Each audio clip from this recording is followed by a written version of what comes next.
Hearing of the Committee on Oversight and Accountability will come to order. I want to welcome everyone here today.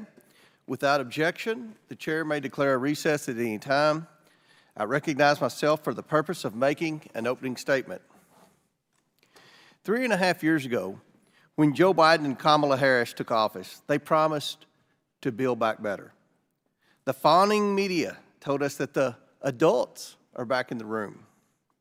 But 3.5 years later, the economy is suffering, the border is broken, and crises continue to erupt worldwide.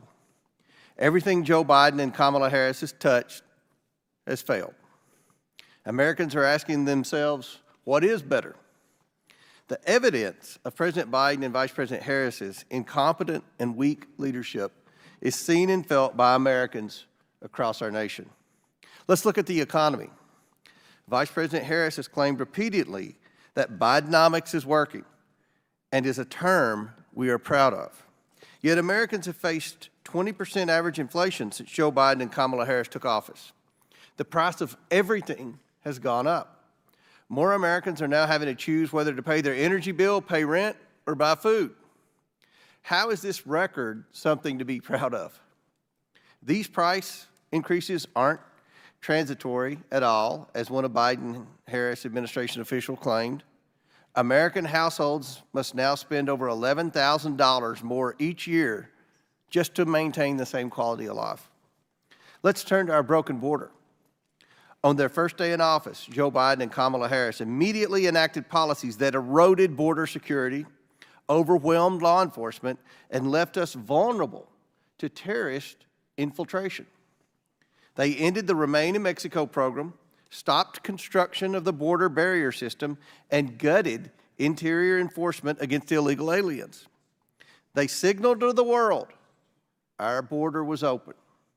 Finally realizing it was turning into an inconvenient problem, President Biden tapped Vice President Harris to examine the root causes of the border crisis that happened on their watch.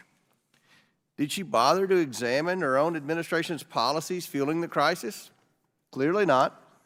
In fact, since Joe Biden and Kamala Harris took office, over 7 million illegal aliens were either released into the country or evaded apprehension entirely to make it here. And instead of being given swift due process and deportations, the Biden-Harris administration flew these illegal aliens all over the country, paying hundreds of millions of taxpayer dollars to non-government organizations and to provide food, shelter, and other services. Communities across our country are suffering from the Biden-Harris open border. Meanwhile, the Biden-Harris administration grossly mismanages the very government programs they champion. Congressional Democrats committed $5 billion in 2021 to build electric vehicle charging stations. You know how many the Biden-Harris administration built? 8. Not 8,000, not 800, 8. That's $625 million per charging station. $42 billion is spent on their broadband equity access and deployment program to connect Americans to high-speed internet. Over 1,000 days later, this program has not connected a single American to the internet, not one. $42 billion for internet, not a single American's been connected in that program. Meanwhile, American taxpayers who are already struggling with sky-high inflation are on the hook to pay for the Biden-Harris administration boondoggles. The Biden-Harris administration's incompetence has extended to the world stage, contributing to chaos extending across the planet.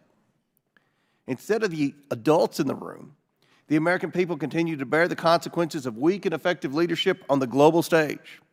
The disastrous withdrawal from Afghanistan, where a failure to plan created the conditions ripe for a terrorist attack that killed 13 service members and scores of Afghan civilians. The invasion of Ukraine by Russia, the emboldening of Iran and its proxies, and growing political warfare by the Chinese Communist Party. These are just a few examples of the Biden-Harris administration's failed policies. Americans cannot afford more of them.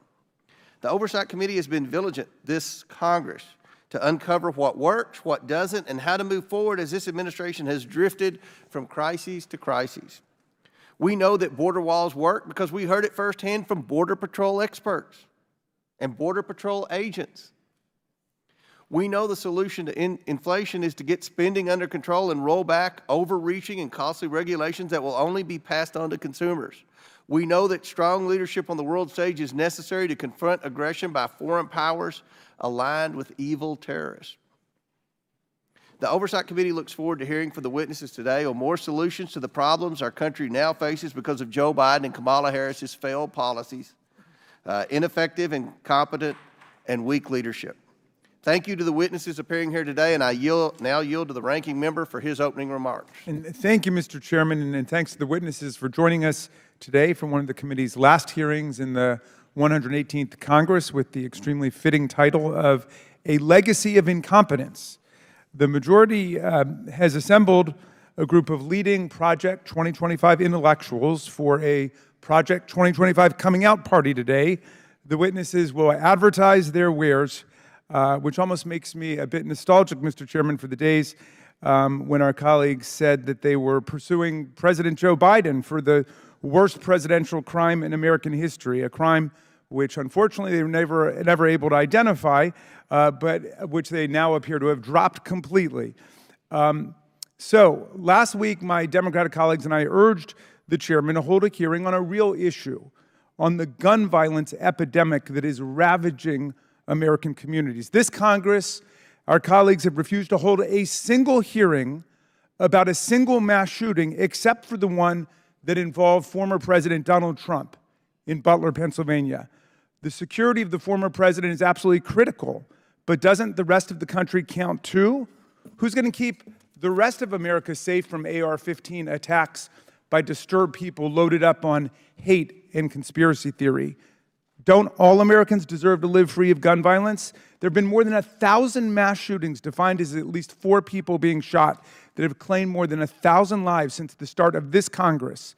Just since the mass shooting and assassination attempt on the ex-president on July 13th, there have been more than 100 additional mass shootings that have claimed 88 more American lives. There were 4 other Americans who died that day on July 13th after the attack in Butler. And yet we're told by J.D. Vance that gun violence is a, quote, fact of life in America. C'est la vie. Nothing can be done about it.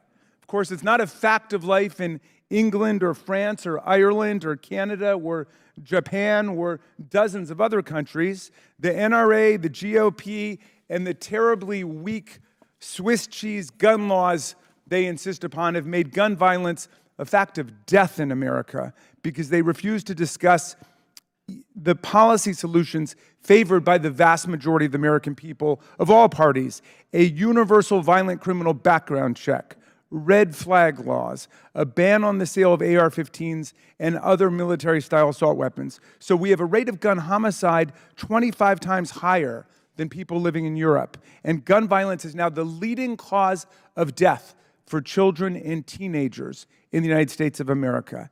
Yet instead of holding a hearing on gun violence, we've convened a panel of 4 witnesses with deep ties to Project 2025, the MAGA manifesto for a second Trump term, so they can audition for Mr. Trump's approval and land a spot on his cabinet or sub-cabinet, a fate not necessarily to be envied if you talk to former Vice President Mike Pence or Trump's former Defense Secretary Mark Esper or his former National Security Advisor John Bolton or Cassidy Hutchinson or more than 100 other former Republican officials declaring Donald Trump completely unfit for office.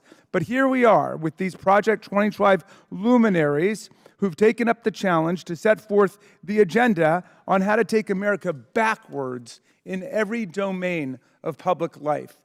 A recently disclosed email from Stephen Bradbury, one of Project 2025's leaders and Trump's former Secretary of Transportation, says that, quote, those who show real commitment and valuable contributions will be recognized by the leaders of the Project 2025, whose recommendations are likely to carry influence with the key personnel decision makers. And today, 2 of our witnesses, Mr. Carr and Ms. Gunna Sakura, showed just that real commitment by authoring chapters of Project 2025. Press reports say Mr. Carr is vying to be Mr. Trump's FCC chairman, while Ms. Gunasekera apparently has her eye on becoming Mr. Trump's next EPA administrator. And I will stand corrected if you guys disclaim any ambitions for those offices, but that's what the press is reporting. The majority's other two witnesses also come to us from organizations that are right there on the advisory board of Project 2025. So we'll hear from them and we'll discuss how they intend to implement the extremist Project 2025 game plan in a hypothetical second administration for Donald Trump. It's a program that depends on sending in an army of Trump sycophants and loyalists to replace 50,000 professional civil servants. It's a program subordinating the people's government to big corporations, and it tramples the civil rights and liberties of women to abortion, birth control, and IVF, which the Republicans just voted against yesterday. It's a plan to upend democratic government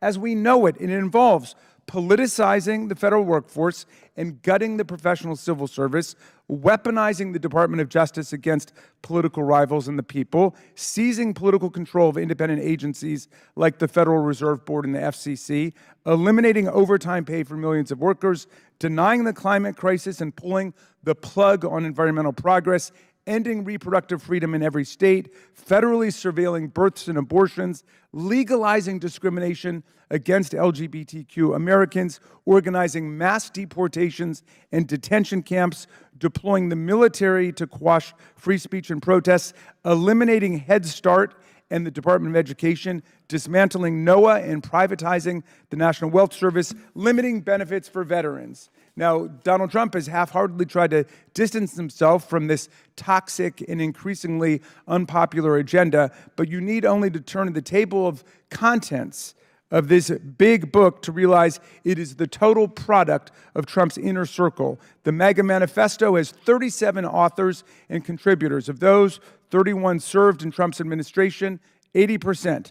Donald Trump has turned dodgy about his connection to Project 2025, despite the fact that he has praised it and commended its authors, because he knows it is way too extreme for the vast majority of the American people. The Biden-Harris administration has restored America's place as a global leader and led an economic recovery that is the envy of the rest of the world. Project 2025 wants to reverse all the progress we've made, strip Americans of basic fundamental rights and freedoms that we've had for decades, and create a federal workforce loyal only to Donald Trump and not to the Constitution of the United States. Today, Mr. Chairman, we're going to try to get to the details from these Project 2025 experts that you have kindly assembled for us. Let's get specific today, and let's see if the American people really want to follow the dark vision for America that Project 2025 has set forth. Thank you, Mr. Chairman, and I yield back. Okay. Today we are joined by excellent witnesses. The Honorable Brandon Carr is the Senior Republican Commissioner on the Federal Communications Commission. He's been unanimously confirmed by the Senate 3 times and has extensive expertise in the private and public sector in communications and tech policy. Mark Krikorian is the Executive Director of the Center for Immigration Studies, where he has served since 1995, overseeing their work on research and policy analysis relating to immigration and border security, topics on which he is a nationally recognized expert. Megan Mobbs is the Director for Independent Women's Forum Centers for American Safety and Security, a graduate of West Point, former paratrooper and combat veteran, and current member of the Board of Visitors for the Virginia Military Institute. She is an expert on defense, national security, and public safety. Mandy, and I'm going to do my best here. I think my counterpart may have butchered it too, and I'm going to do my best. Mandy Gunasekera. Yeah, is former Chief of Staff at the U.S. Environmental Protection Agency under Administrator Andrew Wheeler, where she set and implemented environmental policy priorities for the Trump administration. She's an environmental attorney and has significant experience in both the legislative and executive branches related to energy and environmental regulations and policy. Finally, Skye Perryman is President and CEO of the nonprofit Democracy Forward. She was recently named by Washingtonian Magazine one of the most influential people shaping policy in 2024. Pursuant to Committee Rule 9G, the witnesses will please stand and raise their right hand. Do you solemnly swear or affirm that the testimony that you are about to give is the truth, the whole truth, and nothing but the truth, so help you God? Let the record show that the witnesses answered in the affirmative. Thank you all. We appreciate so much you being here today and look forward to your testimony. Let me remind the witnesses that we have read your written statement and it will appear in full in the hearing record. Please limit your oral statements to 5 minutes. As a reminder, please press the button on the microphone in front of you so that it is on and the members can hear you. When you begin to speak, the light in front of you will turn green. After 4 minutes, the light will turn yellow. When the red light comes on, your 5 minutes have expired, and we would ask that you please wrap up. I now recognize Mr. Carr for his opening statement. Chairman Comer, Ranking Member Raskin, distinguished members of the committee, thank you for the invitation to testify. I've had the privilege of serving as a commissioner on the FCC for over 7 years now. Before that, I served as the agency's general counsel after first joining the FCC as a staffer back in 2012. My primary focus has been ensuring that every American has a fair shot at next-generation connectivity. In my view, there's no better way to do a job in Washington than to get outside the Beltway and see firsthand the challenges ahead. That's why I spent time in nearly every state over the past few years, meeting with broadband builders, local leaders, and community members alike. Along the way, I've stood on top a 2,000-foot broadcast tower with tower crews. I've been a mile below ground to see a fiber build connecting an underground research lab. I've visited with crews stringing fiber along the Arctic Ocean in Utqiagvik, Alaska, America's northernmost point. And I've been on the Gulf Coast with teams as they restored service after hurricanes in Florida. In every community, I've heard about the opportunity that comes with a high-speed connection. And that's why I was pleased when a bipartisan consensus emerged to provide the support necessary to end the digital divide. The most significant of those efforts is a $42 billion initiative known as BEAD. But unfortunately, BEAD is a program that has gone off the rails. Here's how. In 2021, Vice President Harris agreed to lead the administration's signature $42 billion effort to extend internet service to millions of Americans. It's now been 1,039 days since that program was enacted. After all of that time, not one person has been connected to the internet. Not one home, not one business. Not even one shovel worth of dirt has been turned. And it gets worse. No infrastructure builds will even start until sometime next year at the earliest, and in many cases, not until 2026. This makes Vice President Harris's $42 billion initiative the slowest moving federal broadband deployment program in recent history. With Vice President Harris at the helm, Politico recently reported on the, quote, frustration in finger pointing that defined the program's, quote, messy, delayed rollout. One state broadband official described, quote, a chaotic implementation environment, dysfunction, delays. She added that the administration, quote, has provided either no guidance, guidance given too late, or guidance changing midstream. The administration, she said, is slowing states down. So what has the administration been doing over the last 1,039 days instead of connecting Americans? It's been advancing a wish list of progressive policy goals. The $42 billion program led by Vice President Harris is being used to push a climate change agenda, DEI requirements, price controls, preferences for government-run networks, and rules that will lead to wasteful overbuilding. All of this will leave rural communities behind. Frankly, it would not be the only time the Biden-Harris administration has left rural America behind. In 2020, the FCC secured a commitment from Starlink to provide internet to 640,000 homes and businesses for about $1,300 per location in federal support. But the government revoked that award last year after President Biden gave agencies the green light to go after Musk. The administration is now spending dollars on the penny to connect locations through its own initiatives. Senator Cruz released a report identifying entire projects where the administration is now spending over $100,000 per location for internet. So here's the bottom line. Absent major reforms, Vice President Harris's $42 billion program is wired to fail. It's time to correct course. Get rid of all the extraneous political goals and focus on quickly connecting Americans. In closing, I want to thank you again for the opportunity to testify. I look forward to your questions. Thank you. I now recognize Mr. Krikorian for his opening statement. Thank you for the invitation to speak. And Mike, please. Thank you for the invitation to speak before the committee. I'd like to assure the ranking member I am not, in fact, auditioning for a job. Don't take this the wrong way, but with regard to immigration, at least, the title of the hearing is a little bit misleading. The Biden-Harris record on immigration is the result of neither incompetence nor failure. The largest border crisis in the history of our country, probably the largest such event in human history, began on January 20th, 2021 on purpose, not due to incompetence.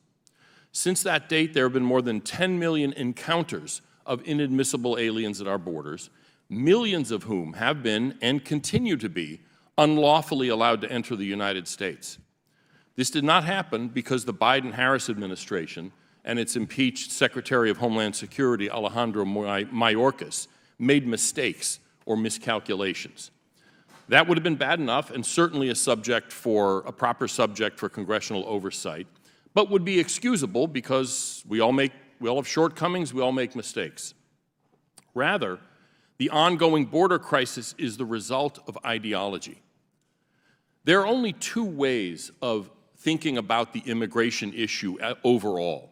Either no one in the world is allowed to come here, and then we make limited exceptions, or everyone in the world is allowed to come here with certain limited exceptions. So no one gets to come in with exceptions, or everyone gets to come in with exceptions. The Immigration and Nationality Act, of course, is based on the former perspective. No foreigner has a right to move here, but we, the people, decide there are specific grounds to admit a limited number of people. Maybe they have a relative here or a job skill or what have you.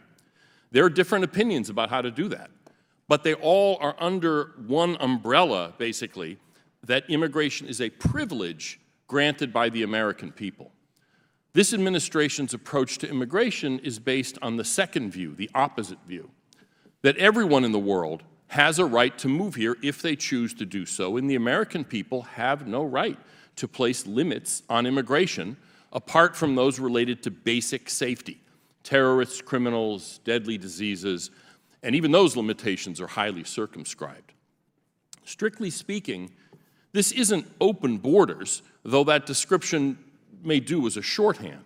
Instead, I would describe the Biden-Harris approach to immigration as one of unlimited immigration that holds that any limits on the level of immigration are morally indefensible, and circumventing those limits by any means available is a moral duty. This is fundamentally contrary to federal law, of course, but also contrary to the Constitution and the very concept of sovereignty and consent of the governed. The fruit of that ideology is spelled out in detail in my written statement. The most common pretext for subverting the will of the people on limits on immigration is asylum, and the chief practical means of achieving unlimited immigration are unlawful releases from detention and unlawful grants of mass categorical parole. This unlimited immigration perspective also requires an inversion of the proper role of the executive. The allocation of authority in the INA is that the president has the power to keep out anyone he thinks should be excluded, but can let in only those who have been specifically authorized by Congress for him to admit. Due to this belief in unlimited immigration, the Biden-Harris administration's understanding is the precise opposite. They have acted for 3.5 years on the belief that the president may let in anyone he wants, but may keep out aliens only for very narrow reasons. Let me close with an example to illustrate this. The CBP-1 parole scheme seeks to funnel through the ports of entry inadmissible aliens who ostensibly otherwise would cross the border illegally. When this unlawful program was started in May 2023, DHS set the limit at 1,000 inadmissible aliens being given interviews per day. The next month, they increased the number to 1,250 a day. Later that same month, they increased it again to 1,450 a day. So it's more than 500,000 inadmissible aliens released into the United States. These numbers have no basis in law, nor did Congress even authorize the president to come up with his own number, as with refugee resettlement. The administration has simply made up numbers for how many inadmissible aliens to admit, based mainly on how quickly they can be processed and released, and feels free to change those numbers at will. This is illustrative of the Biden-Harris approach to immigration, which might be put this way: we can let in anyone we want, in any number, for any reason, and we dare Congress to do anything about it. This is not the way a self-governing people's immigration system should work. Thank you. Thank you. I now recognize Ms. Mobbs for her opening statement. Chairman Comer, Ranking Member Raskin, and members of the committee, thank you for your leadership in convening a hearing to discuss the policy implications of the current administration. Ranking Member Raskin, I'd like to assure you I'm not seeking an appointment, nor have I even read Project 2025. But the core duty of any government is to protect its citizens. Yet over the last 4 years, the world has only grown more dangerous. We have witnessed the largest attack on a European nation in 85 years and the deadliest day for Jews since the Holocaust. History has been made by the number of full and partial U.S. embassy evacuations around the world, and the United Nations concurs that, quote, the world is facing the highest number of conflicts since World War II, end quote. It's crucial to understand that these conditions weren't simply imposed on us. Instead, reckless policies of appeasement embolden our enemies, giving them the power and confidence to act. When the world's most powerful democracy projects indecision, it invites aggression. Authoritarian states and hostile non-state actors have sensed a window of opportunity to expand their influence and challenge American power and prestige. The clearest example of such overt aggression by a state actor can be found in Russia's invasion of Ukraine. A war that has entered its third year was presaged by a lengthy series of policy decisions by the administration that strengthened Putin's position and demonstrated a provocative unwillingness to defend Ukraine. The end result of these policy choices was the greatest deterrence failure since the Cold War. Once the invasion occurred, the administration continuously slow-rolled critical military aid and a strategy for victory. The Biden-Harris administration's chronic delays project weakness, dragging out the conflict and escalating the economic burden borne by the United States and our allies. It's no surprise that the failed execution of another key policy, the withdrawal from Afghanistan, was overseen by the same team. U.S. intelligence assessed the chaotic withdrawal from Afghanistan played a major role in influencing Putin's decision to invade. The administration prioritized political timelines over on-the-ground realities. At state, they resisted early calls for a non-combat evacuation, believing it would signal failure. At the Department of Defense, operational mistakes such as the closure of Bagram Air Base severely hindered the U.S.'s ability to conduct a secure evacuation. And despite credible intelligence warning of a terrorist threat, the DoD failed to prevent the deadly bombing at Abbey Gate, which claimed the lives of 13 U.S. service members. To this day, key figures across all agencies have avoided responsibility, and accountability has been notably absent across all levels. Not only did the U.S. government leave behind $7 billion worth of military equipment, which the Taliban just paraded in a celebratory event, but a January report from the Special Inspector General for Afghanistan Reconstruction noted since August 2021, the UN has purchased, transported, and transferred $2.9 billion in U.S. currency to Afghanistan. The report also highlighted that the U.S. remains Afghanistan's largest international donor. In short, the U.S. is sending money to the Taliban. Again, it is unsurprising that one of the chief architects of the withdrawal failure also touted that, quote, the Middle East is quieter today than it has been in 2 decades, end quote, only 8 days before the multi-frontal attack launched by Iranian-supported Hamas into Israel. The administration's efforts to revive the Iran nuclear deal have been disastrous. Once again, the shift from a maximum pressure campaign under the previous administration to a conciliatory, appeasement-based strategy has shown to be catastrophic. In fact, most of Iran's nuclear expansion occurred after President Biden's election. Iran's increasing involvement in regional instability and its military support for Russia underscores the administration's inability to curtail Iran's authoritarian expansion. Just as the Biden-Harris administration has failed to effectively deter our other enemies, he is running the risk of failing to lead against our greatest threat. Now, we have bolstered our alliances. We do have the AUKUS security partnership. We have concentrated bipartisan efforts, which are positive developments. Yet the Biden administration's hallmark embrace of this idea of diplomatic ease with authoritarian leaders, in this case China, runs the risk of tipping us into managing competition rather than winning. The U.S. is in a new Cold War with China, and attempts to temper or tame that reality only increase the likelihood of an actual war. When American foreign policy fails, women and girls often pay the highest price. The United Nations reported a 50% increase in verified cases of conflict-related sexual violence from 2022 to 2023. This violence has had far-reaching societal consequences, severely limiting women's livelihoods and restricting girls' access to education in many countries around the world. This is particularly true in Afghanistan, where, as one young woman described, quote, "Women and girls have lost all their hope in the world," end quote. Ladies and gentlemen, I do not enjoy sitting here reciting a litany of U.S. failures and a decline in America's power and presence on the world stage. I am a proud American who deeply loves her country. Unfortunately, many of the failures outlined here represent systemic breakdowns from the White House to individual agency leadership. There has been a startling lack of accountability, and Americans have taken notice. When accountability is neglected, the consequences are clear and far-reaching. Ultimately, the cost of ignoring accountability is not just organizational inefficiency. Without accountability, the price is eventually paid in the form of deteriorated systems, weakened institutions, deepened crises, and chaos. Tragically, it is Americans who are bearing the burden of these costs. Therefore, it's altogether unsurprising that less than a quarter of the American people trust the government in Washington to do what is right. It is my hope effective and strong oversight can change that for the better. Thank you, and I look forward to your questions. Thank you. Now I now recognize Ms. Gunasare. Gunasekara, thank you. Say that one more time. It's going to, It's all right, Gunasekara. that's what I meant. That's what y'all said. Thank you. Sorry. Thank you. Chairman Comer, thank you for being here today. Ranking Member Raskin, it really is an honor to be with all of y'all and fellow members of the committee. I have a prepared opening statement that I'll get into in just a second, but Ranking Member Raskin, you reiterated and have created a boogeyman that just isn't there. I did author the EPA chapter on Project 2025, but in the course of that, I did not work with President Trump, with any of the people who work for him directly or his campaign. And it is very misleading to suggest that there's any coordination there, because I can personally tell you it did not happen.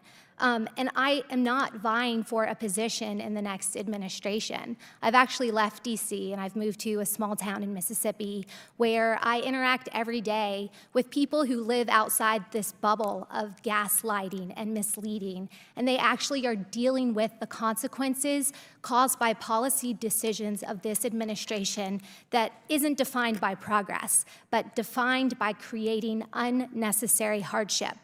I understand why it's hard to think about the political realm prior to President Trump, but the Heritage Foundation has been very involved in pushing forward conservative policies for quite a while. And the Mandate for Leadership, the latest iteration, it's the 9th edition.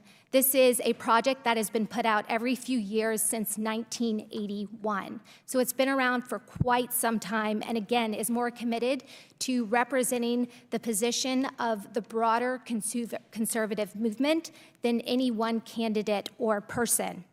And I understand why there is the creation of this boogeyman, because your leading candidate is one running away from policy actions she has taken that make Americans' lives much more difficult.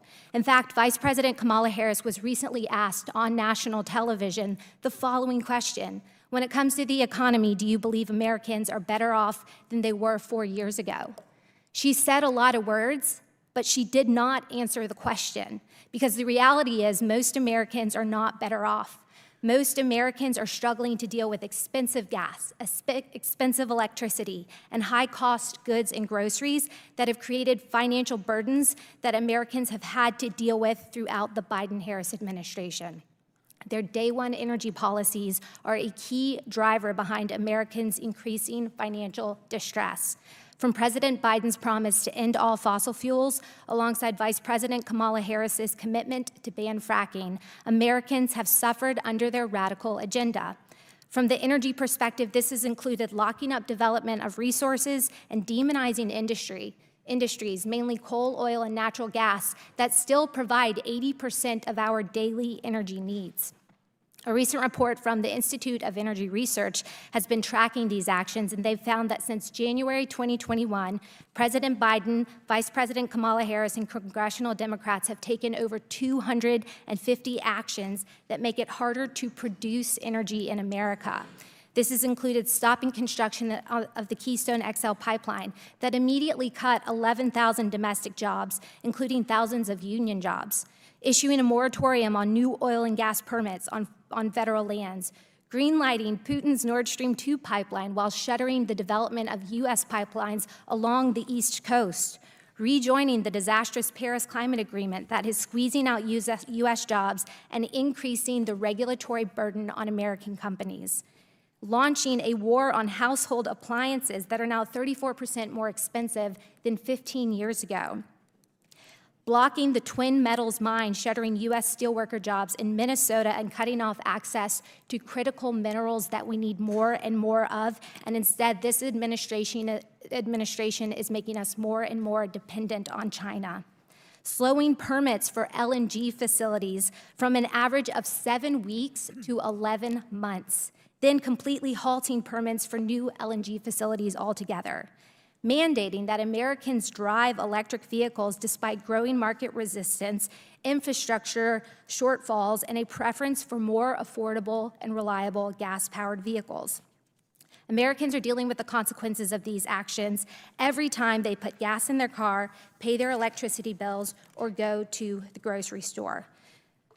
Now, this isn't necessary for purposes of protecting the environment or saving future generations from climate change. I know this because during the Trump administration, we were able to grow the economy, create jobs, reduce emissions, and address legacy environmental issues. The reality is that America needs more energy, and with the right policies in place and a pragmatic mindset from our leaders, we can build a strong economy that delivers lower cost for consumers, protects the environment, and reverses the negative financial consequences of the past 3.5 years. Again, thank you for your time, and I look forward to your questions. Very good. Thank you. Now I recognize Ms. Perryman. Thank you, Mr. Chairman. And Mr. Ranking Member, thank you for the invitation to testify here today. My name is Skye Perryman. I'm a lawyer and the president and CEO of Democracy Forward, which is a nonpartisan, nonprofit organization that promotes democracy and progress through litigation, regulatory engagement, policy, education, research, and commitment to the rule of law. Democracy Forward has had the privilege of representing clients that make up the very fabric of this country and across the nation, including parents, teachers, workers, small businesses, scientists, veterans, voters, and many more. Our team is committed to our country's founding idea that our government does derive its power from the consent of the governed, and we are dedicated to bringing about our democracy's promise that the government must work for all people. American democracy is at an inflection point, and it is in a crisis that threatens our freedoms. In the months following an attempt by extremists to disrupt the peaceful transition of presidential power on January 6th, 2021, the United States was added to a list of global backsliding democracies by the International Institute of Democracy and Electoral Assistance. The report noted, and I will quote, "The United States, a bastion of global democracy, fell victim to authoritarian tendencies. Myriad factors have contributed to this, including the rejection of an election result by an incumbent president," scholars have noted, "and an attempted insurrection against this legislative branch." Last year, 13 of our presidential libraries in the United States, from President Hoover's library to President Bush's library to President Obama's library, warned of the fragile state of United States democracy. These threats to our democracy and freedoms enjoyed by the American people are not academic, and they are not hyperbole. In 2022, the United States Supreme Court reversed a federal constitutional privacy protection that had been recognized for nearly 5 decades, leaving women of reproductive age in the United States with fewer rights than the generation just before them. Across the nation, women are living without access to the critical care they need, including in emergency situations. Book bans are on the rise in our nation and communities across the country. Misinformation and disinformation continues to be rampant and perpetuated by far-right groups and political actors, often targeting families and communities, including those that have immigrated to the United States. And political violence that's on the rise, and yes, Mr. Ranking Member, gun violence continues to be a scourge in our education system and across the country. Just 2 years after former President Trump and his allies refused to acknowledge the results of the 2020 election, reports began to surface that the former president and his associates were planning a shadow government and developing extensive policy plans to remake American government as we know it. These and related efforts, including the development of a 922-page document known as Project 2025, have been well documented. Proposals in Project 2025 represent profound threats to the American people, to our freedoms, and to our democracy. Democracy Forward has published a People's Guide to Project 2025 to expose many of the policies that undermine the well-being of the American people, which the authors of the project purport to say a president could do on day one of an administration. Those policies include, but are not limited to, the weaponization of the Department of Justice against the American people, the politicizing of our civil service, undermining the government's ability to work for the American people, enabling discrimination across society, making it harder for Americans to make ends meet, including Americans in rural areas, through taking overtime eligibility away from millions of American workers, denying our climate crisis, undermining and delegitimizing our public education, and failing to address gun violence, child care crisis, and many other crises in this country. Project 2025 is not hypothetical. It and other extreme proposals are already taking hold at the state and community level in many communities across the country and are being pursued in the courts. Anti-democratic actors are using the states to incubate and normalize Project 2025 and other extremist tactics. Many of the same groups that have supported regressions of our federal rights, including the overturning of Roe v. Wade, restricting voting rights, and undermining our government's ability to work for the people, are behind this project. And in many cases, these groups and aligned far-right attorneys generals are seeking to undermine the progress and policies of the Biden-Harris administration in the courts and in communities across the country.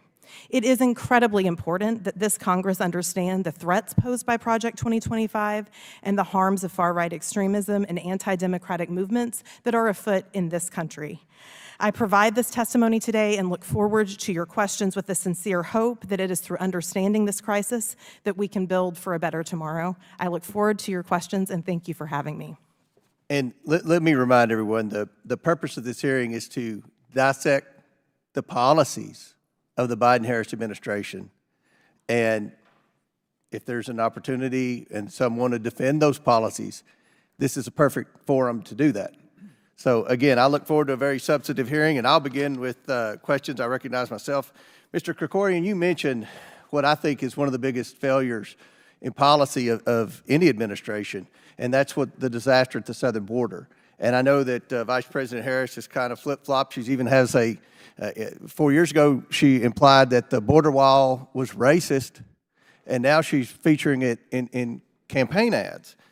One of the first policies enacted was the halting the construction of the border wall. You have stated in your remarks that you believe that was their policy, to have an open border policy. It wasn't incompetence, this was their specific intent. One of the arguments that some of my colleagues make is that there was a bill that would have fixed the border crisis. Now, would that bill have solved the border crisis? I guess it was the one that the Oklahoma senator and whomever was in the Senate, that was a Senate bill. Would that have solved the crisis? Yeah, that was Senator Langford's bill, and no, it would not have solved the crisis. H.R. 2, which this body passed, would have been much more effective in that regard. What the Senate so-called bipartisan bill, first of all, was drafted by the Biden-Harris DHS, basically, and it was a joint effort of a Democrat, a Republican, and an independent, and I have every reason to believe they were actually trying to craft something constructive, but neither they nor their staff have the depth of knowledge on immigration, and so they ended up getting basically So it would not have Would not solved have, the problem. no, it would not have Yeah. solved the border. It would have codified some of Right. the illegal actions that taken. Exactly. Commissioner Carr, you've openly criticized the Biden administration's very expensive $42 million BEAD program. Who's primarily to blame for this program's lack of meaningful follow-through, and what are the causes of these? Where we spent all this money for broadband access, and I know my district desperately needs that, but no one's getting broadband. No one's benefiting from this. What's going on with that? What's this administration done with that? Yeah, I think $42 billion.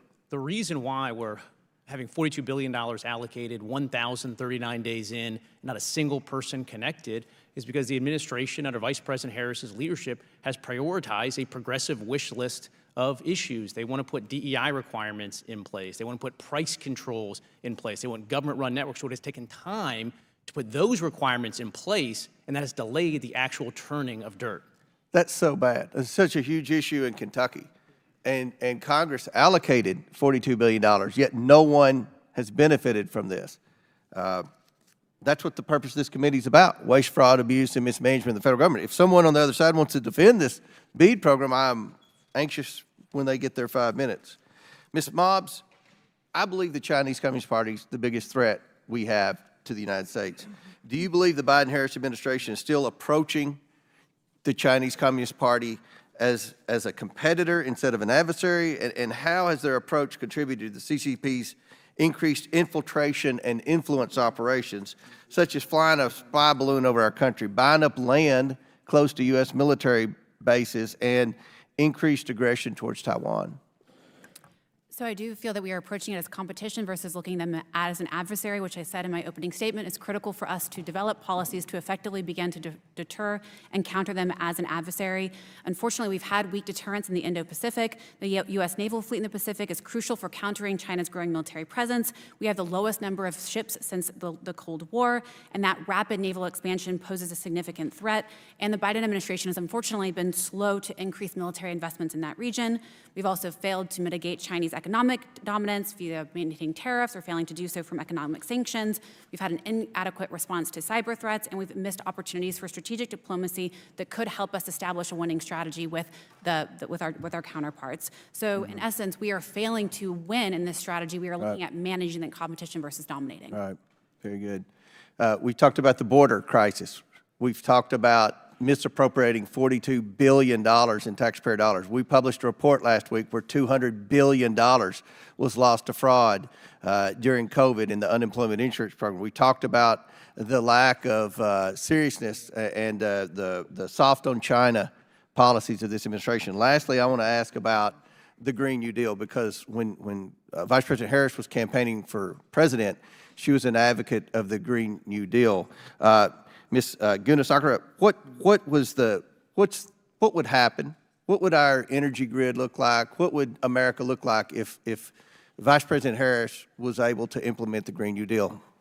Well, we have a snapshot of what that would look like because under the leadership of President Biden and Vice President Kamala Harris, the agencies have been largely implementing pieces of the Green New Deal. And so the resulting effect is increased cost energy and a less reliable grid, and also no real tangible benefit to show in terms of reducing overall emissions. So it's quite counterintuitive to the purported and stated goals of the Green New Deal to improve the environment. What you've actually seen is that you've had electricity prices go up. Most recently, home heating oil is up 36%, electricity is up 32%, and natural gas is up 25%. This is all a direct result of policies coming from agencies run by the Biden-Harris officials, agencies enacting regulations that put the squeeze on these operations, inject politics, and manifest itself in increased prices on the American people, expanding financial burdens. So, and I'm going to give the ranking member an extra minute and a half. So is it safe to say the Kamala Harris Green New Deal would contribute as much to increased inflation as the Democrats' Inflation Reduction Act has? Well, yeah, certainly, and I know you recall, she was the tie-breaking vote that passed the Inflation Reduction Act. But yeah, the Green New Deal, when energy prices go up, the price of everything else goes up, and when you're in the inflationary economy, everyone's dealing with it, makes it that much worse. Thank you. I now yield 6.5 to the ranking member. Mr. Chairman, thank you kindly. For the record, it is Kamala Harris, and not Kamala. So, I mean, we take it as an honest mistake, but I think everybody on the committee is capable of saying our... You know, I have trouble with a lot of last names. Gotcha. That's a characteristic from Appalachia. I apologize. Well, I remember when I hiked the Appalachia Trail, they said, if you call it Appalachia, they'll throw an Appalachia. So, all right, back to you, Ms. Gunasekera. And I just want to get this straight. Nobody here has disavowed their own connection to Project 2025 in the big report that I'm calling the MAGA Manifesto, but the big book. Donald Trump is trying to backpedal right now. What he said when he was at the Heritage Foundation is our country's going to hell. The critical job of institutions such as Heritage's, and admittedly he called Heritage Heritage's, but we know he meant Heritage, to lay the groundwork. And Heritage does such an incredible job at that, he said. They're going to lay the groundwork and detailed plans for exactly what our movement will do and what your movement will do when the American people give us a colossal mandate to save America. Are you not proud of your association with Donald Trump and the fact that he seems to be embracing Project 2025? It was an honor of my life to serve President Trump at the U.S. Environmental Protection Agency. And the work that I've put into Project 2025 is a result of that experience and lessons learned that I think would be extremely beneficial to trying to advance the cause of the conservative movement, to reduce the government, ensure that the voice of the people... Just to interrupt for a second. So your contribution to the Project 2025 report is something you're proud of, right? Yes, yes. And you're proud of the association with Donald Trump? Again, I disagree with the way that you're asking that question. Well, I understand what you're trying to do here. You're trying to create I'm just trying to get to the connection. facts, that's all, because everybody seems to be backpedaling from what seems completely obvious. Donald Trump praised Project 2025. He said that this lays the groundwork and details the plans for what our movement will do. And now all of a sudden, everybody wants to run away from that. Well, Mr. Krikorian, let me come to you. I was interested in your little exchange about the Senate immigration deal. We had a bipartisan border agreement, which Donald Trump blew up at the last minute because he didn't want a border solution. He wanted a border crisis to run on. But in any event, are you denying that the people at the border who work at the border wanted that deal, wanted the immigration deal? The now former chairman of or head of the Border Patrol Union endorsed it. And it seemed to be, my sense was that I haven't talked to him about it, but that it was because it offered extra, pay. Well, I'll help you out. As conservatives balk, U.S. Border Patrol Union endorses Senate immigration deal. Yep. That is, the union for everybody who works at the border wanted it. There are people who want to politicize the border and don't want a solution there because they would prefer to engage in scapegoating and immigrant bashing and stereotyping and so on. But we had what conservative senators were describing as a great deal, and yet that was destroyed, and that's unfortunate, but it demonstrates the real lack of commitment to make something happen there.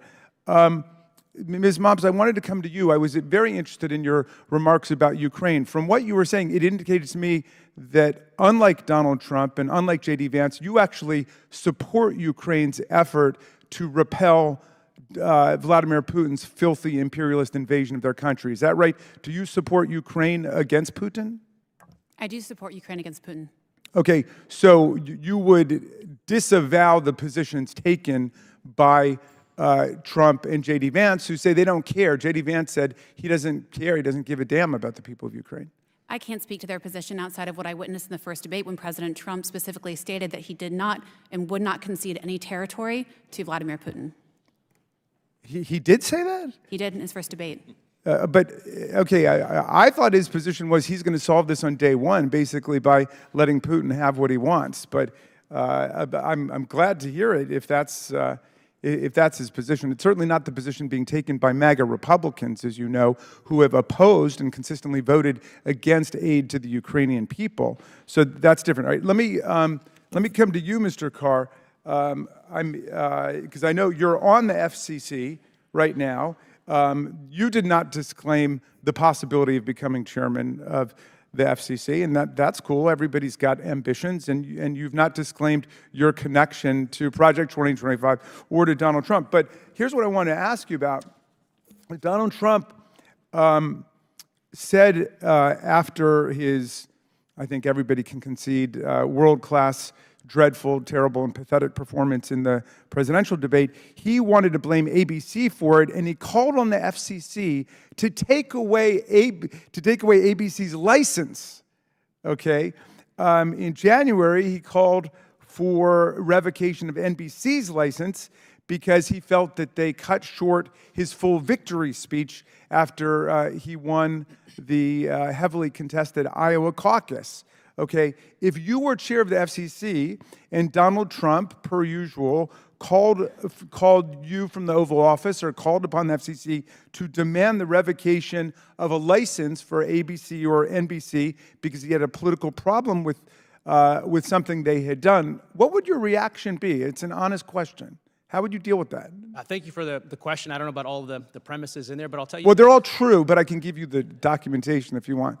Speaking of the hypothetical about the future that you're laying out, I'm not sort of speaking to a hypothetical future, but I can tell you where I am right now, which is, look, I've been nominated by President Trump. I've been nominated by President Biden. I've been vetted by the Senate 3 times. I've been confirmed unanimously. In all those contexts, I've been asked repeatedly very similar versions of this question. I've said, going all the way back to 2017, every single decision that I make on the FCC will be based on the FCC's precedent, federal law, in the First Amendment. I've said it repeatedly, and I've acted consistent with that. Okay, and so just to be a little more specific, you would agree that the president has no authority to order a federal commission or agency to engage in an action of a political or partisan nature?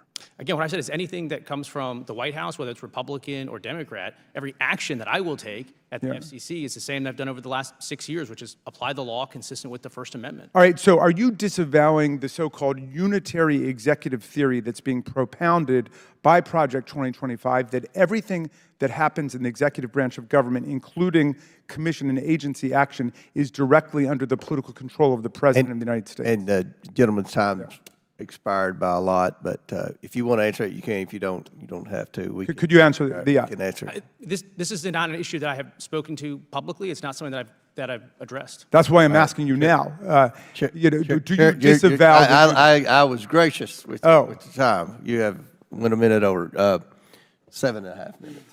Chair now recognizes Mr. Groveman from Wisconsin. Sure. First of all, I just give you a historical quote to start things off. They asked Benjamin Franklin on the Constitution, and he said he was giving the American people a republic if they can keep it.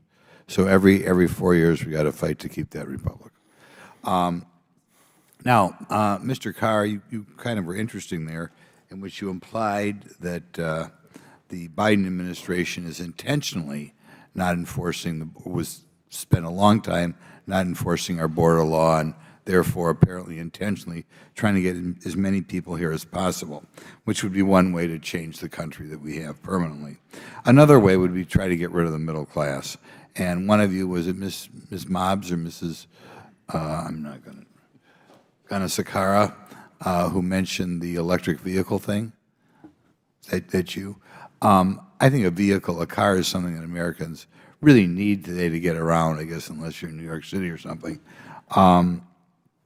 Question I have for you, this electric car thing, do you have any idea how much it's going to increase the cost of a car? Well, we have a snapshot because the price of vehicles has already increased substantially to the point where a lot of Americans are priced out of purchasing new cars. It ranges from $10,000 to $30,000, depending on the chassis and what manufacturer you're ultimately looking at. But the reality is when Americans are priced out of buying new cars, they drive older cars longer, so all of the benefits you would try to achieve by improving efficiency standards are not realized because the changeover isn't actually achieved. Okay. As I understand it, the cost of insurance is also dramatically higher for an electric car. Is that right? Yeah, absolutely. And there's a lot of questions, too, with regard to replacing whether or not an electric vehicle is totaled once it is involved in a fender bender. That typically is a quick fix for a regular gas-powered vehicle. And then when the battery, the life of the battery, again, this ranges everywhere from 3 years to 10 years, what actually happens with the end of life, the recycling piece of that, and that all adds to considerations on insurance. And what we've seen recently is the trend as the price continues to go up. Right. I also heard yesterday for the first time, I wasn't aware of this, these electric cars that people are going to have to buy, they depreciate quicker than standard cars. Have you ever heard that? I've heard that as well. Again, I would just look at consumer preference. It's not necessarily about picking one technology over the other. It's what do the consumers want. And when it comes to mobility, they want an affordable, reliable car that safely gets them and their family from point A to point B. And increasingly, Americans are saying no to electric vehicles that this administration is pushing alongside state-based regulations like California that's looking to ban the sale of gas-powered vehicles starting in 5 to 7 years from now. It's a difficult thing to wonder, but given that people need a car, the combination of driving up the cost of a new car, driving down the amount you're getting in a trade-on, and the dramatic increase you're going to have to pay in insurance, it's going to make it much more difficult to be members of the middle class in America than before these cars, don't you think? Yeah, absolutely. And again, point A to point B is usually taking your kids to school or driving to your job and coming back, going to the grocery store and coming back, aspects that are fundamental to create a thriving and healthy home. And you have to think, too, what is all of this for? Why is this administration and the Biden-Harris administration so keen on pushing Americans into electric vehicles? They say it's to reduce emissions and for their climate agenda, but the reality is the majority of the minerals that go into these batteries are sourced from areas like China, where they not only have they have appalling environmental standards, they violate basic norms of humanitarian standards and rely on either forced or child labor to extract these minerals. So if you think big picture, it actually undermines some fundamental goals that all Americans, Republican or Democrats, have fought very hard to seek some degree of improvement. Yeah. Another way that you try to get rid of the middle class is you cause inflation by spending huge amounts of money that we don't have. And I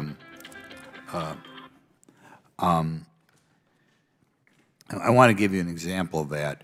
We talk about the huge cost of inflation from the so-called Inflation Reduction Act, but it's forgotten that the Democrat Party, if it weren't for Senator Manchin, actually wanted to have this bill be 3 times the cost of the bill that was eventually passed. What effect would have that had on inflation if the vast majority of Democrats got what they wanted, including apparently President Biden? What effect would have that had on inflation? Would have been much worse than we already saw. Gentlemen's time's expired, but please feel free to answer that. Yeah, I would just summarize it. I think everyone has done a good job on this side of the dais, but it would make Americans' lives that much harder because of the financial hardships and burdens that have been experienced during the Biden-Harris administration. Their disregard for inflation that was predicted, especially with the passage of the Inflation Reduction Act, and how that has manifested itself in more expensive gas, groceries, and everyday goods. Just one other brief comment. Okay. A comment was made about the Republicans trying to ban books. Usually I think that when Republicans try to ban books, it's explicit books for sex ed class for elementary school kids. I don't think a lot of people realize that when Democrats talk about that, that's what they mean. Chair, I recognize Ms. Norton from Washington, D.C. Thank you, Mr. Chairman. Ms. Perriman, this question is for you. The Biden administration, the Biden-Harris administration, landmark Inflation Reduction Act and bipartisan infrastructure law provided historic investments in our communities and America's future. Under the bipartisan infrastructure law, the Biden-Harris administration has announced $480 billion for over 60,000 projects to date, including upgrading bridges in Kentucky, replacing lead pipes in Detroit, and new and ungraded rail tracks from North Carolina to Virginia. On September 5th, 2024, President Biden and the U.S. Department of Agriculture announced a $7.3 billion investment for clean energy in rural communities, including in Kentucky, Ohio, Texas, and Florida, made possible by the Inflation Reduction Act. So, Ms. Perriman, how has the Biden-Harris administration's focus on investing in America through landmark legislation like the Inflation Reduction Act and the bipartisan infrastructure law helped communities across the country? Well, I think they're tremendous achievements, and we've seen investment, job growth, hundreds of thousands of jobs that have been reported. By the way, at the same time that we are seeing a multi-year low in inflation, which many economists did not think was particularly possible, to be able to keep unemployment and to build jobs at the same time, keep unemployment relatively low, build jobs, create new jobs at the same time, while also reducing inflation to multi-year lows. So those are some policy highlights. But other things that are worth highlighting is the work that the Infrastructure Act has done to connect communities that have been traditionally left out of these infrastructure bills, where infrastructure has been built and has actually torn communities apart, and highways that have run through communities and displaced people. And the IRA did a lot of work, or the Infrastructure Act did a lot of work in order to invest specifically in those communities that had been left out. And so those are some of the highlights. The other thing is with respect to healthcare. The Inflation Reduction Act, of course, has made tremendous strides towards making our medications more affordable by allowing Medicare to negotiate drug prices, which is something, of course, Project 2025 calls on repealing for all Americans, including the middle class. Would you call these investment policies failures or successes? You know, I think that it's not just me that would call them a success, but I think Nobel laureate economists have called them successes, as have communities across America, including in home states like my state of Texas, that are seeing a lot of investment in their communities. Well, investments like these and others through the Inflation Reduction Act have led to the creation of more than 330,000 good-paying and union clean energy jobs since the law was enacted a little over 2 years ago. In total, the Biden-Harris administration's leadership has led to more than 775,000 new manufacturing jobs, while 200,000 manufacturing jobs were lost under the Trump administration. Ms. Perriman, do policies that create good-paying union jobs benefit Americans? They certainly do, and that's one of the concerns that we have with a number of these far-right policies that you see in Project 2025 that are really seeking to repeal that progress. Would you say this is a failure or a success? Creating jobs in the United States, particularly good jobs, is always a success. Another highlight of the bipartisan infrastructure law is the Broadband Equity Access and Deployment Program. And do not just take my word for it. We know Republican governors think so too. I have a packet of press releases and statements from 12 Republican governors, including the governors of Alaska, Arkansas, Idaho, Indiana, Mississippi, Missouri, Montana, Oklahoma, Tennessee, Vermont, Virginia, and West Virginia, celebrating the money they will receive through this program to connect rural communities in their states to high-speed internet. Mr. Chairman, I ask unanimous consent to submit these 12 releases and statements into the record. Without objection, so ordered. Thank you. I am grateful for the Biden-Harris administration's leadership in investing in American communities and American workers. I'm also proud to have passed the influx reduction and bipartisan infrastructure law that have made these investments possible. And I yield back. Chair now recognizes Mr. Sessions from Texas. Mr. Chairman, thank you very much. I want to go to Megan Mobbs, if I can, please, first. Maybe the only one, but the time we have. We have heard a lot of discussion about families, women, safety, people being able to afford housing, people being able to afford a job that they may have to drive to, people, middle America, families, women, children, education. Can you please talk to us what I believe is about the administration's excessive spending that has caused inflation, a border that is open where we do not have enough housing for people, cities and crime impacting our schools and communities, and lastly, the attack on women that has occurred by allowing transgenders to compete against women, thus taking away their opportunity to find success at even national championships. Can you give us an overlay of that? We know that you are here today to talk about Center for American Safety, Security, and Independence. I think they are taking this away from middle-class America. Thank you, Congressman. I appreciate the question. And specifically, I'm here to talk about kind of foreign policy and national security failures. And what I can say about that is that when we fail to demonstrate safety and security both at home and abroad, the most vulnerable are always impacted. And the most vulnerable are typically the elderly, women, and children. And we are seeing an inability of women to feel safe in their communities. There is the perception that crime is on the rise. There is the perception that schools are unsafe. And certainly when we perceive our lives to be unsafe, you act in accordance with that. There's a reason why one of the largest growing gun ownership is actually Black women because of feelings of safety. So certainly there is an eradication of feelings of safety, security here in America.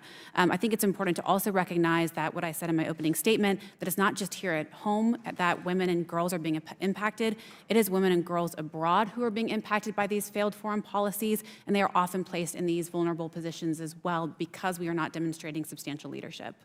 Thank you very much. Mr. Carr, I live within that area that is not fully compatible with broadband, and have several counties that are completely without the ability to have broadband, and yet I'm understanding $42 billion has been spent by the administration, and it's not out there. It's not happening, and the Democrats love to talk about all this money that they spend, but I think it's a lot like President Obama, where he had back in 2009 all this $787 billion that had to be spent within 6 weeks, and you can't even engineer a project in that time. Why is it that this $42 billion has not taken hold of giving people what they needed now to compete? I think we've now gone to the opposite extreme. If you look at Texas alone, they're supposed to get $3.3 billion of the $42 billion to connect somewhere in the order of 628,000 homes and businesses that have nothing today, so millions of Texas. And what's happened is rather than focusing on quickly turning dirt or otherwise connecting Americans, they have spent time and wasted time adopting these DEI preferences, these climate change agendas, price controls. You know, we heard about some governors that supported this. Yes, everybody was excited about this.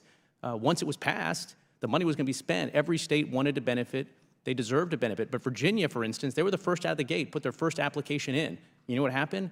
They had to wait and sit around while the Biden administration, under Vice President Harris's leadership, tried to force them to put in price controls that the state didn't want to do.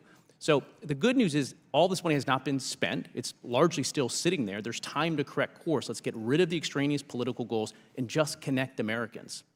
It seems like to me that this is something that Republicans have gathered, and that's almost why the Supreme Court said as it relates to the issue of abortion, we will let local people make their own decisions.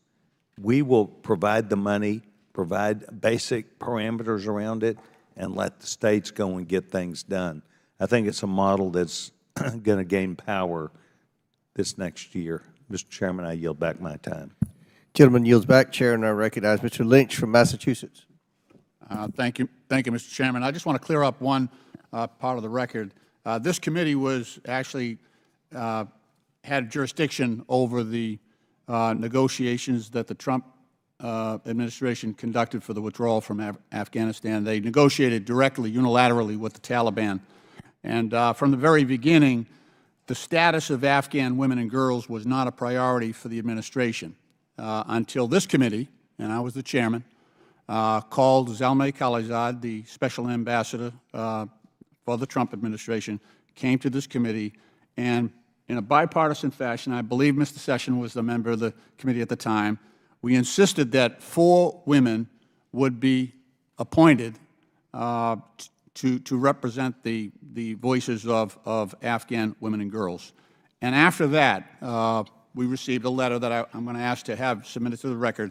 They thanked the members of this committee on both sides for having, here it is, for having women appointed to that negotiation. But the idea, and look, that was from the very beginning, and the Trump administration said the status of women and girls in Afghanistan would not be a priority for our negotiating team.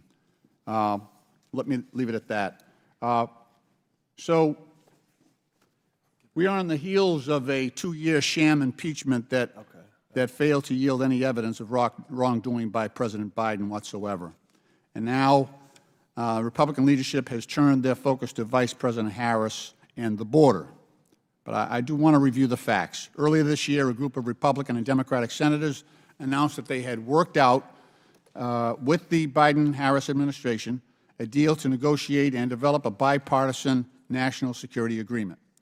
Importantly, this agreement proposed the most comprehensive border security reforms in nearly 30 years, including $20 billion to add more than 5,000 Customs and Border Protection personnel at the border. It also included critical provisions, including cutting-edge detection technology to combat fentanyl distribution and human trafficking, and it codified the power of any president to shut down the border in an emergency. President Biden stated he would sign the legislation upon passage. Vice President Harris urged Congress to set political gamesmanship aside and urgently pass the agreement to secure the border. No one agreed that the bill was perfect, but everyone agreed it would greatly improve the situation. Unfortunately, former President Trump felt differently. As reported by various Republican members of Congress, he sought to kill the bipartisan border deal to keep the issue alive purely for his own political gain. According to Republican Senator Mitt Romney, former governor of my state, and if anything, an honest man, he said, and I quote, "Former President Trump indicated to senators that he does not want us to solve the problem at the border. He wants to lay the blame for the border at Biden's feet, and the idea that someone running for president would say, quote, please hurt the country so I can blame my opponent and help my politics is a shocking development," close quote. The former president's opposition to the deal even led Republican Senator Tom Tillis to warn his Republican colleagues, "It is immoral," and this is another quote, "It is immoral for me to think you look the other way because you think this is the linchpin for President Trump's efforts to win the White House." Unsurprisingly, however, this Republican-led House did look the other way, with Speaker Johnson killing the bipartisan deal before the text was even available to the House. Ms. Perriman, Vice President Harris has committed to signing the bipartisan border security agreement into law if she's elected, even while acknowledging that it is not a perfect deal. How does Trump's ability to shut down the democratic process and the Republicans' inability or unwillingness to stand up for their constituents affect the representative nature of our democracy?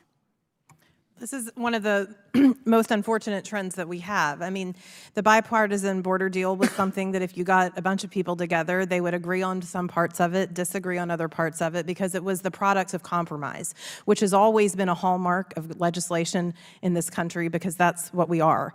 We're a country of compromise, and we're a country that gets things done. Our Congress has not been able to do that, unfortunately.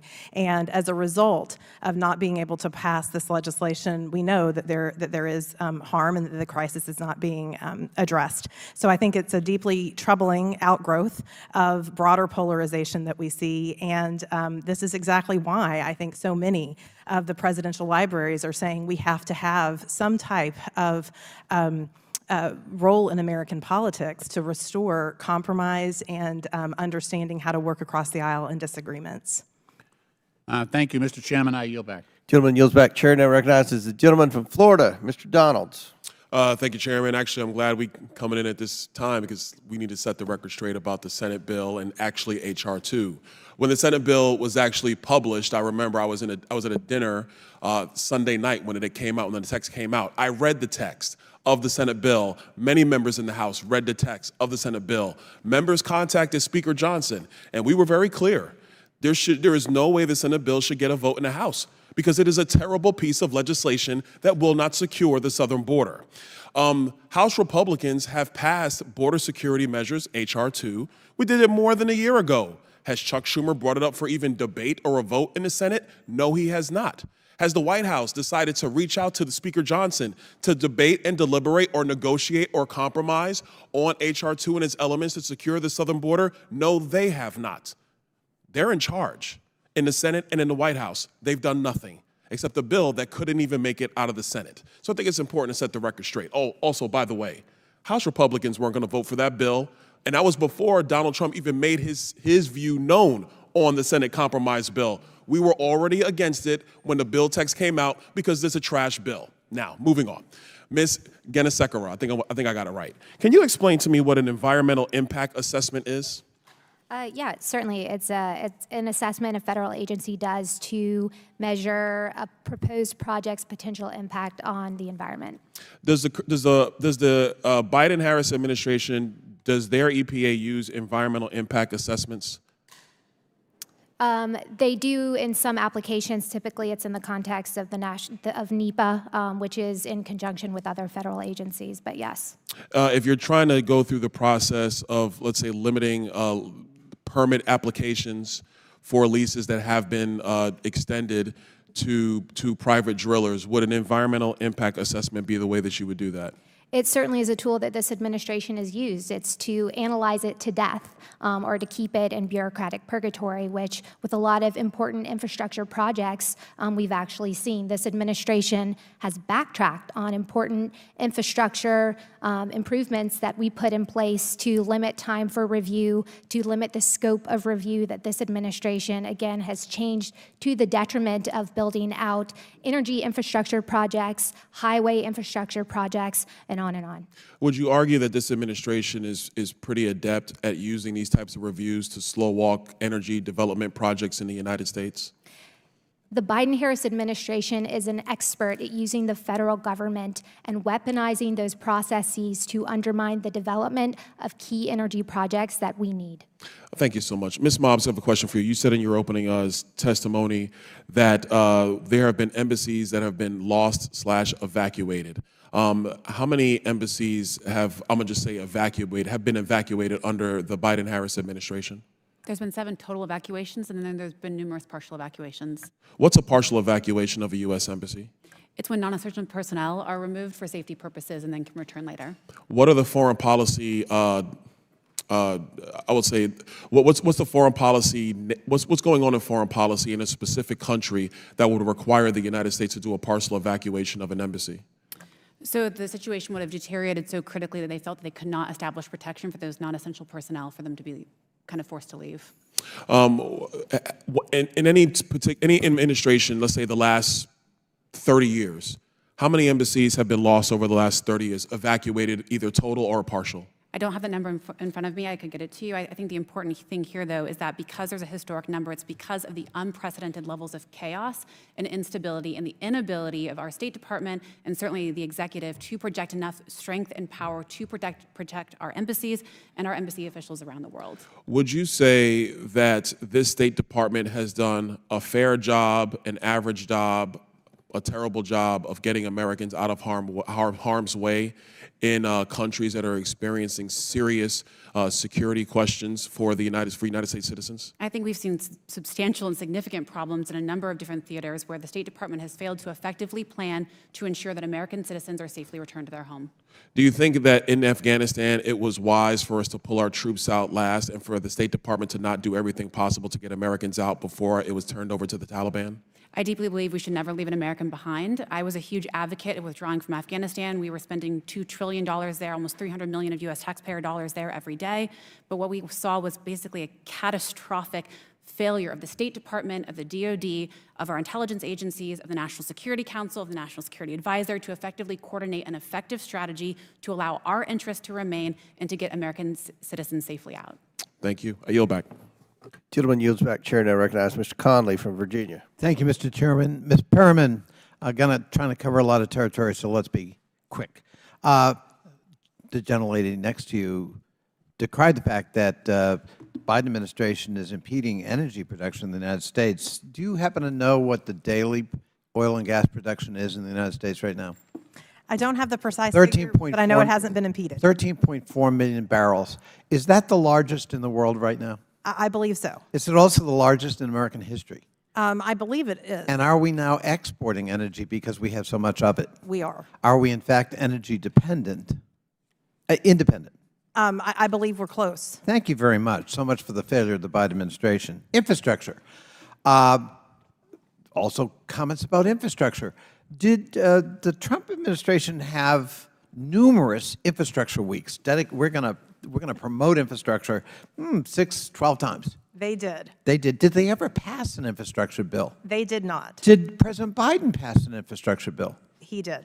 Is it also the largest infrastructure bill in American history? The Biden-Harris infrastructure bill is the largest in American history. And pretty comprehensive. It covers lots of different kinds of infrastructure. Is that correct? Many infrastructure and lots of investment. Right. Now, Ms. Moby has an interesting revisionist history with respect to foreign policy, which happens to be my beat. So let's visit foreign policy.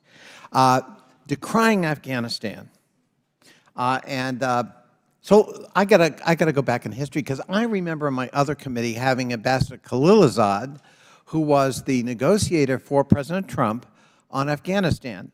Is it true that the United States, under the Trump administration, had direct negotiations with the Taliban in Doha and excluded the Afghan government from that table and those negotiations, the very government purportedly we were there to support? That is true. Did that agreement that Ambassador Khalilzad, on behalf of President Trump, negotiate with the Taliban, did that also involve the release of 5,000 Taliban prisoners, many of whom were in prison because they were suspected terrorists? Yes. 5,000. Have I got that right? Those are the figures I'm familiar with. And did that agreement also actually stipulate a full and complete withdrawal of U.S. troops by May of 2021? I recall that it did. Right. And did President Biden inherit all of that? And more. And did he try to extend the withdrawal to buy time to avoid the very chaos, unfortunately, we experienced? That is what I understand. And do you think it would be fair to say that actually if we're decrying what happened that summer, we might want to look at the antecedents and the discouragement and the demoralization of the Afghan government and military from resisting the Taliban, given the fact that the sponsor of the Afghan government, purportedly the United States, had clearly abandoned that government? Would that be a fair statement, do you think? I believe so. Okay. She also talked about Ukraine, that somehow we should have, anticipated what was going to happen. Was there a president of the United States who withheld Javelin missiles necessary for the defense of Ukraine and threatened to withhold all military assistance to Ukraine until and unless the president of Ukraine, President Zelensky, provided political dirt on a political opponent? I believe there was, and it was the former. And was that president, in fact, impeached for that very phone conversation over that very issue? Yes. And would it be fair to say that that development, that threat, and that withholding of weapons might be construed, if you were Vladimir Putin in the Kremlin, as a sign of weakness on the part of Ukraine and a sign that maybe the United States wasn't going to be there should something bad happen between Russia and Ukraine? Seems like a plausible. And might that be enhanced by the fact that that same president, President Trump, actually praised President Putin on numerous occasions and even said that he trusted his word over U.S. intelligence with respect to Russian interference in the 2016 election? That is unfortunately what the former president And finally, Iran and nuclear weapons. Was there not an agreement that the United States actually led that involved Russia and China, Europe and Iran, There was to limit nuclear weapon production in Iran? There was a historic agreement. And was it working? Yes, In all respects? I believe so. Inspected by IAEA and the Trump administration and certified by both. Yes. Is that correct? Uh-huh. And what happened to that treaty? President Trump pulled out.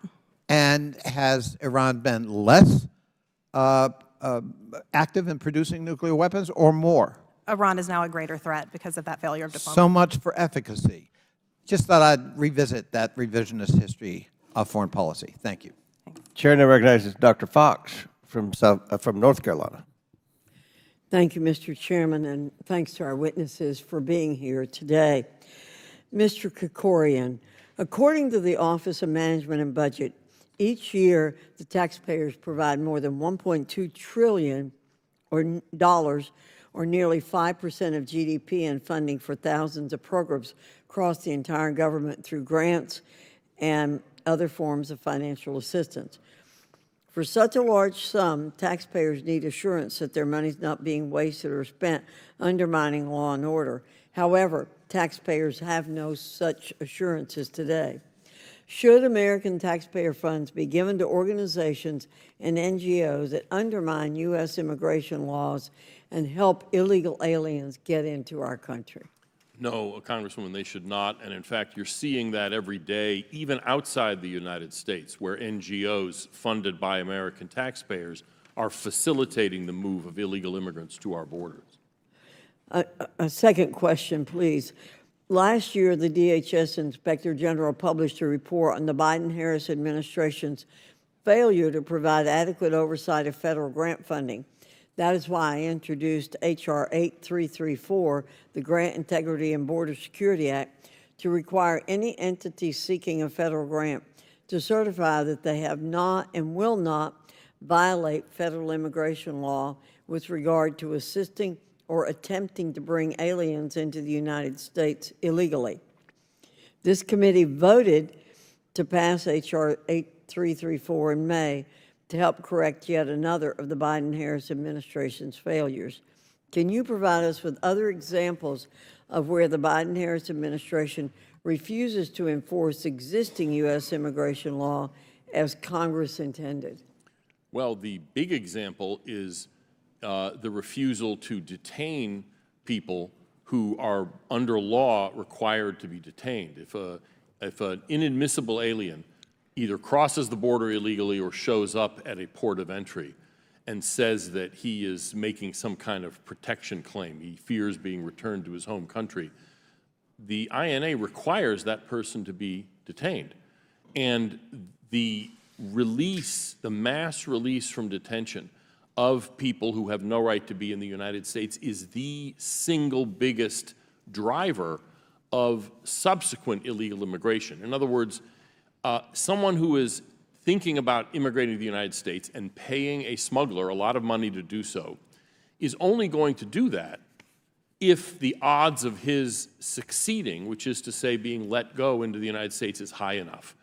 And the mass release policies of this administration have, in fact, incentivized this entire border crisis that we've been facing. Thank you very much. Ms. Gunasekera, as I have said before, the Biden-Harris era EPA has managed to add $1.3 trillion in costs on Americans. In contrast, in 8 years, the Obama EPA added only about $300 billion in costs. What will be the impact of these new costs on consumers? Well, it makes the price of everything go up. Regulatory costs are another form of tax that's ultimately borne out by the consumers that are either using the energy that the Environmental Protection Agency is trying to squeeze out of existence or create barriers in the cultivation of commercial activities. And so at the end of the day, it means Americans are paying more for gas at the pump, electricity bills, whatever form they may receive that in, or more for groceries at the grocery store. I have a second question for you. Since the start of the Biden-Harris administration, Americans have seen the cost of everything rise by over 20%, as you alluded to, which means families pay $11,000 more each year to maintain the same lifestyle. What role have the Biden-Harris administration's energy and climate policies contribute to the economic pain felt by Americans? A huge role. This was a day one action of this administration, promises made during the campaign by President Biden, and then longstanding actions in the Senate by Vice President Kamala Harris, consistent with actions she took on day one to effectuate a war on fossil fuels, as they say. This is traditional energy, coal, oil, and natural gas. The reality is this energy still provides 80% of our daily energy needs. So if you have an administration using the power of their agencies to squeeze the development and cultivation of those energy resources that really are the lifeblood of our entire economy, it makes the price of everything go up, and that is exactly what we've seen throughout this administration. Thank you, Mr. Chairman. I yield back. Gentlelady yields back. Chair, and I recognize Mr. Khanna from California. Thank you, Mr. Chairman. Ms. Gunasekera, you're the former EPA Chief of Staff in the Trump administration, and my understanding is you authored the Project 2025 chapter on the EPA. Do you still support Project 2025's proposal to reinstate Schedule F, which would lead to the firing of 50,000 expert civil servants? Absolutely, and I think there's more quote-unquote civil servants that should be gone because the growth of the federal bureaucracy actually gets in the way of agencies fulfilling important missions like protecting public health and the environment. And do you have an interest in serving in a future Trump administration should he win? I do not. Do you believe that the president should, if Trump wins, that he should implement the Project 2025 recommendation of firing these civil servants? I think it's the president's prerogative to determine what policies he ultimately wants to implement. What would your recommendation be? There's a lot of recommendations that I would suggest that the president embrace from an overarching governance perspective. Would that include the firing of the 50,000 civil servants, the Schedule F? Yeah, I actually have a book coming out called Y'all Fired, A Southern Belle's Guide to Restoring Federalism and Draining the Swamp, and I go step by step of what I would suggest the president do to actually right-size the federal government. Is it fair to say that there are other people who share your view who will be in his administration? There's a lot of people in the conservative movement that share this view, and there's a lot of Americans. And will some of them be in the administration? I mean, I have no problem in terms of the transparency. I just think the American people should know what their choices. And my understanding is that your view is that we should fire these civil servants for whatever reasons. I haven't read your book. Maybe I will.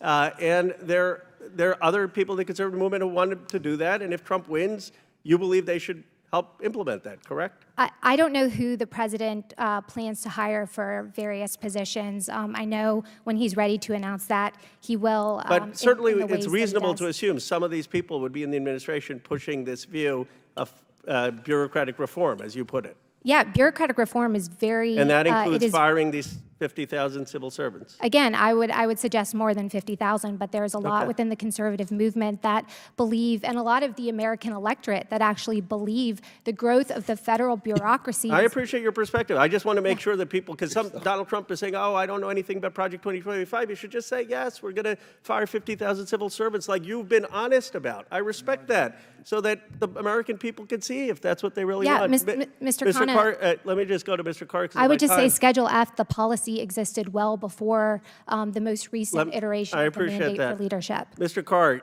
you didn't answer Mr. Raskin's simple question on ABC and revoking the license. I don't need to know whether you make the same decisions with Democrats or Republicans. I just want to know simply, do you think, based on the ABC debate, in your role as a former FCC commissioner, and do you think that that is grounds for revoking the license for ABC? Thank you. What I've said is consistent with what I've said for the past 6 years, which is every single decision, including in the licensing context, is one that I'll make based on the facts, the record. So what is your consistent with the First Amendment. The whole country has the facts. We all saw the debate. I mean, it's not like some complicated question. Based on those facts, based on what David Muir did, based on the questions that were asked, would you recommend that the license be revoked? I mean, President Trump obviously has an opinion on it. He's made it. What's your opinion?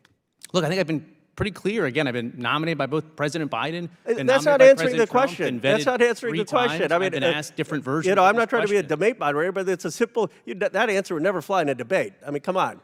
It's a simple question. Do you agree with President Trump's opinion that?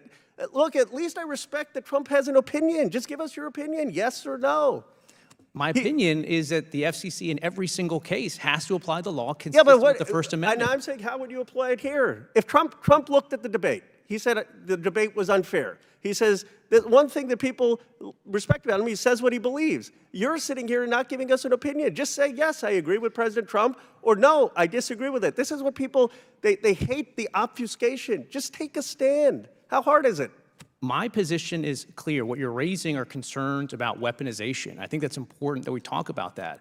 When there's a license transfer of radio stations... This is a bunch of gobbledygook. Let the witness answer the question, please. I'll give you an actual case. A license transfer in South Florida to a group that people believed were conservative purchasers. Democrats said the FCC should block it because the election depended on it. But my question is very simple. Based on the debate, and We've based had on what Democrats in Congress who who wrote letters to cable companies telling them they should drop Fox News because let me of the try one last time. that the newsroom made. Based on the debate, did you think that the questions were unfair or rigged in a way that calls for ABC's license to be revoked? The way President Trump has been very clear.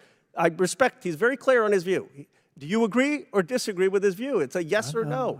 Gosh, I think my position has been very clear going back to 2017 as a commissioner. Gentleman's time's expired, but please feel free to answer the question. 2012, Mr. Carter. I've maintained a very consistent issue. But if your concern is weaponization, we should talk about that.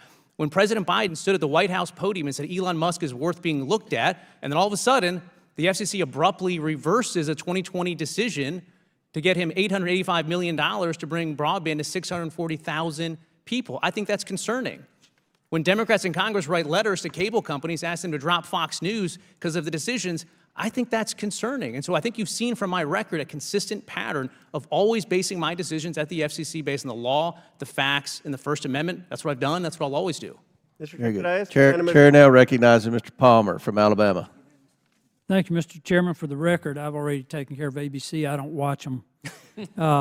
Mr. Carr, there's $42 billion allocated for connecting people who are not connected to the internet. How many have been connected? Zero. Through this $42 billion program, zero. That's what I thought. Mr. Krikorian, we've taken a lot of heat about not in the House for not taking up the Senate border bill, but wouldn't that have just codified catch and release? Yes, it would have, and it would have made the border crisis worse by making it more likely that illegal border crossers would end up being released into the United States. Ms. Mobbs, Wall Street Journal this morning, I want to read you a quote. It says, any delays providing additional supplies of LNG to Ukraine and our Eastern European allies could jeopardize European energy security and market stability in the long term. LNG exports promote geopolitical stability and serve our national security interest. Who do you think said that? I don't know. Democrats. There's a letter sent to the Biden administration by no fewer than a dozen House Democrats urging the administration to expedite projects to help Ukraine and investments in the United States. But the most telling thing is Biden officials had hoped to use the pause on LNG exports to excite young progressive voters, and they were using TikTok lobbying campaign on that issue. I find that problematic, considering that we've determined in a bipartisan manner, 100% agreement in the Energy and Commerce Committee that TikTok is a national security threat. Yet the Biden administration used TikTok to launch a lobbying campaign to have a pause on LNG, and it's alienated allies, European allies, who have been counting on the U.S. to reduce their dependence on Russian gas, which still accounts for about 15% of Europe's gas supply. Is that a problem? I think much of what you just said is a problem, Congressman, to include obviously not TikTok being a national security threat, but there were 23 different key actions the Biden administration took that actually encouraged Russia to invade Ukraine. And if I had more time, I would be happy to delineate all 23 different key policy decisions that were much like this one. Yeah. Mr. Carr, we allocated $7.5 billion to build charging stations. How many have been built? I believe 8 more than have been built in terms of connections on the internet side. Ms. Gunnar-Sakara, the EPA set up a National Clean Investment Fund. Do you know who heads up that bank? It's basically an investment bank.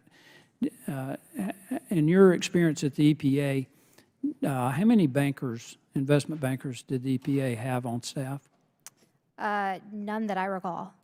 Have you looked into the Clean School Bus Program and the grants that have been allocated for that? Have you had a chance to look at that? Not most recently. I'm familiar with the Diesel Emissions Reduction Act, which was a longstanding program actually supported by former boss of mine, Senator Jim Inhofe, and Tom Carper over at Senate EPW, and then culminated into lots of advancements and improvements led by Administrator Wheeler to ensure that we could reduce emissions in areas where there's a ton of idling. But I haven't. Well, what I'm talking about, though, is that they've set up this investment bank, and they're making grants to nonprofit groups. They're making grants to hub groups. And it concerns me because if you go back to what happened with NIH and the gain of function research, our law clearly prohibits funding for gain of function research, but they'd make grants to a grantee who would then make sub-grants. And I'm concerned about how this is going to be managed at the EPA. Just had an opportunity to have this discussion with the Inspector General of the EPA. He's very concerned about a number of things, and particularly the criminal division of the EPA, but also the fact that they're rushing this money out the door.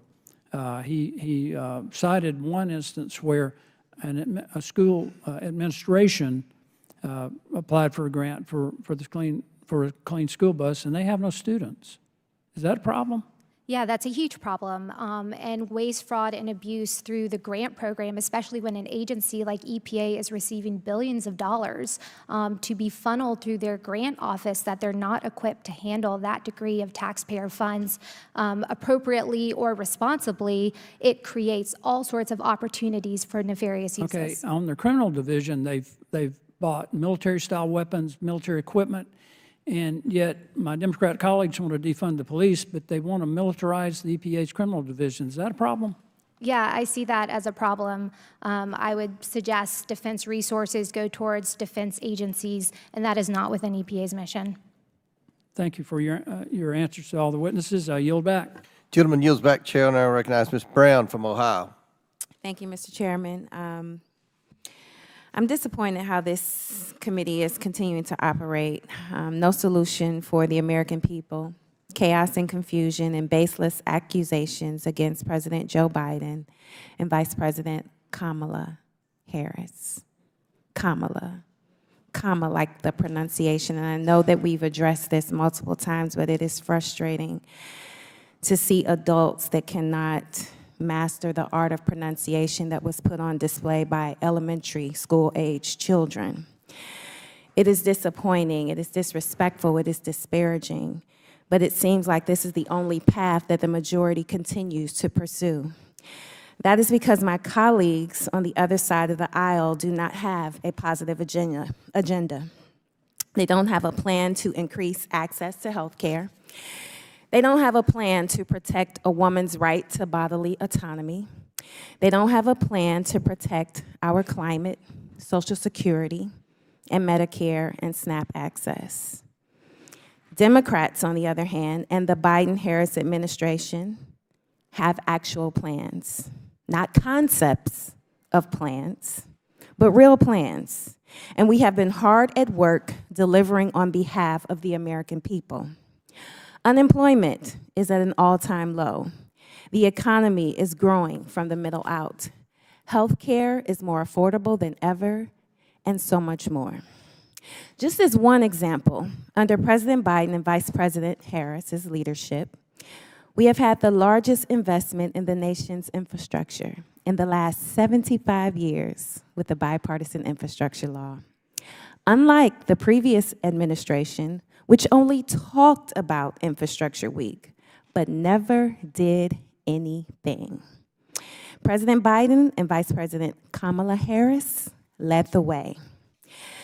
Thanks to this historic legislation, bridges, roads, and public transportation systems are receiving the repair, renovation, and renewal they have desperately needed. In my district, the Cleveland RTA received $16 million to renovate stations, making them accessible for seniors and people with disabilities. This will help keep our seniors and those with disabilities independent, connecting them to downtown Cleveland and other areas across Northeast Ohio. Every time I go back to my district, I hear praise for cleaner buses, an electric vehicle station, Metro Parks expansion on the east side, potholes being filled, and new bridges and highways cutting down commute times. Very real acts which benefit people every single day. And these are not acts of God, they are acts of Democrats and the Biden-Harris administration. The Biden-Harris administration also invested $3 billion nationwide to replace lead pipes, ensuring clean water for all. My district alone received $184 million to replace lead pipes. That means fewer kids getting sick from lead poisoning so they can go to school healthy and ready to learn. So, Ms. Perryman, if you could tell us what the success of the Biden infrastructure, the bipartisan infrastructure law meant for families and communities across the country, particularly in low-income communities and Black and brown communities that face the history of unequal treatment. Well, the act was historic in a number of ways, but that's one of them. Previous infrastructure bills often had overlooked the fact that sometimes when infrastructure is built, it separates communities, it displaces people, particularly people in historically underserved areas. The infrastructure bill actually had provisions that address that very thing, while also empowering and strengthening communities across the country. Thank you very much. As my colleagues noted, the majority's witnesses are proponents of a certain kind of plan, Project 2025. In fact, some of the Republican witnesses are authors of the plan, and you've heard their testimony. So let me remind all of us, under Project 2025, over 70% of Ohio recipients of Social Security would have their benefits cut by almost $4,000 per year. A family of four would see their taxes raised by over $2,800 per year. Project 2025 would eliminate Head Start, which provides child care and education for over 32,000 Ohio children. Their plan is dangerous, divisive, and downright destructive. I am extremely proud of the Biden-Harris record, and all of our constituents are better off because of it. And with that, Mr. Chairman, I yield back. Before I recognize Mr. Biggs, Mr. Palmer, do you have Mr. Chairman, I would like to enter into the record the Wall Street Journal editorial this morning demonstrating there are at least a dozen sensible Democrats that are critical of the Biden-Harris natural gas policies. Without objection, to order. Chair now recognizes Mr. Biggs from Arizona. Thank you, Mr. Chairman.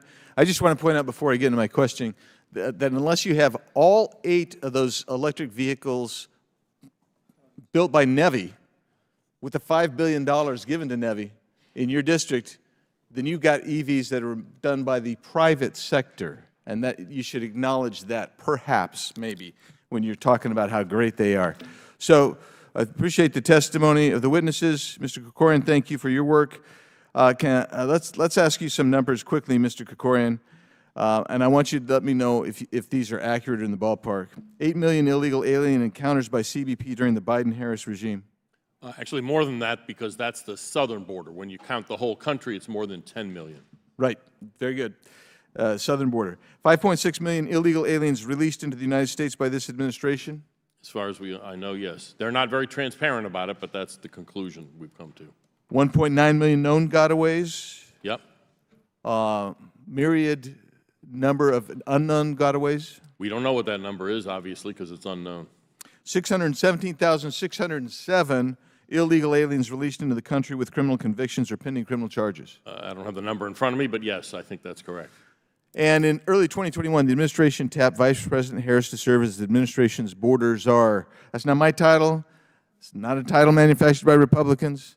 And, Mr. Chairman, I submit an article into the record entitled "Harris to Visit Mexico and Guatemala."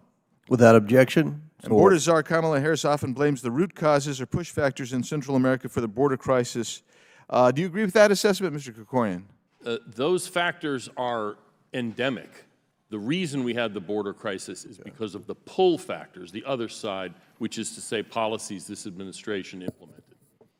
So the current commander-in-chief has said that the Border Patrol Union backed the Senate Border Patrol bill, backed the Senate Border Bill, and I want to submit for the record, Mr. Chairman, an article that says Border Patrol Union Chief says Biden must quit saying Union backed the border bill.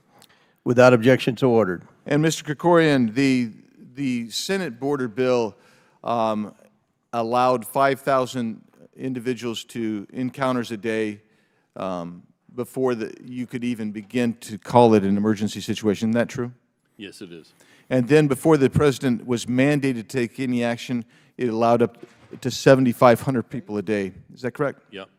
And there were 40 different loopholes, even if the president were to put up a roadblock and say this is an emergency, we're going to stop. There were 40 different loopholes to allow people in. It was riddled with loopholes, yes. Yeah.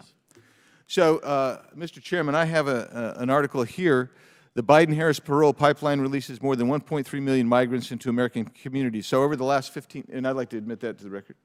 Without objection, so ordered. Over the last 15 months, the CBP-1 app has let in 813,000 into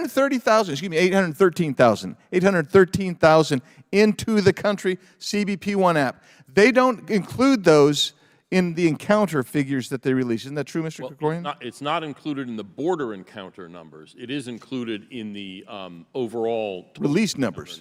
Yeah, in the release numbers. And not only that,